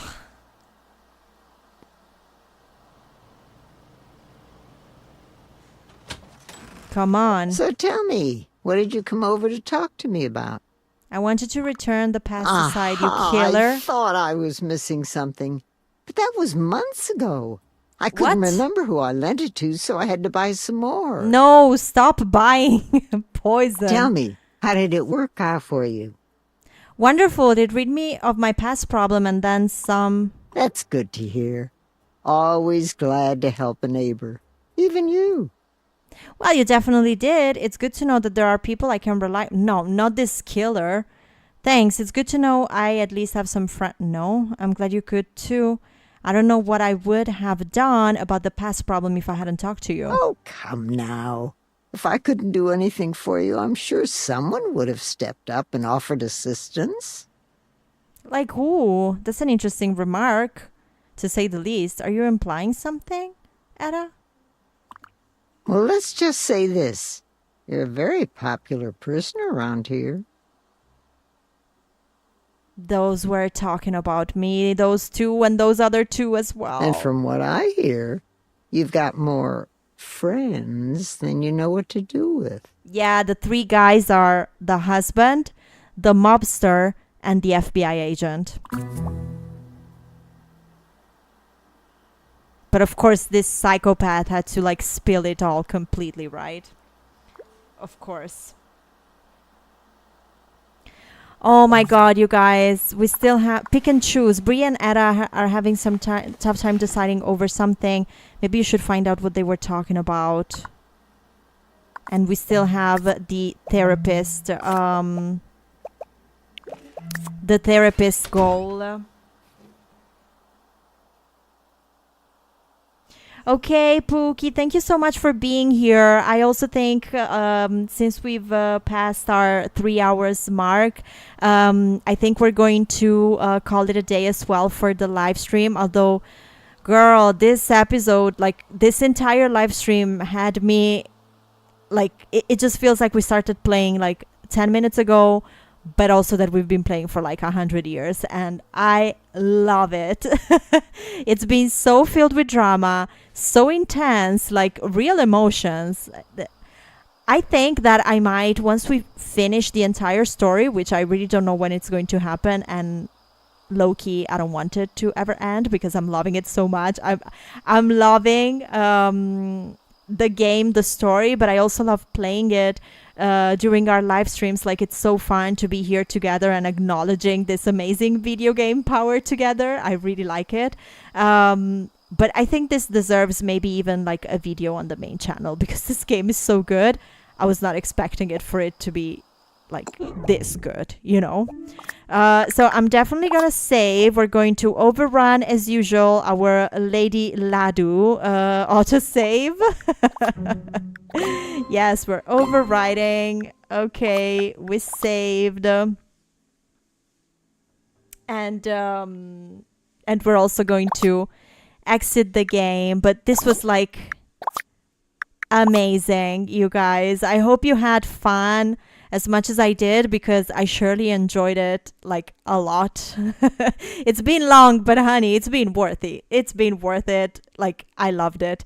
And yeah, thank you so much for being here. You have to come back next Monday, because we're going to continue with the Desperate Housewives. And if you're in need of some more live stream time, so am I. And that means that I will see you on Thursday.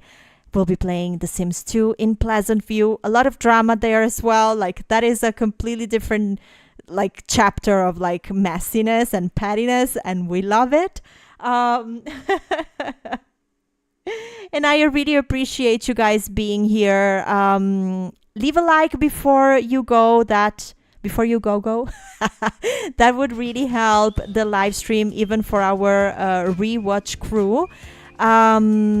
And yeah, thank you again. It's been long, and you're real troopers for sticking around, for being here on our Monday. And if you're not subscribed, well, you have to subscribe, you know. That's the rule. And I hope I'll see you in the next one. This was Lady Drama. Thank you for being here at the Drama House, and I'll see you very soon. Thank you. Big hugs. Thank you, guys. Bye.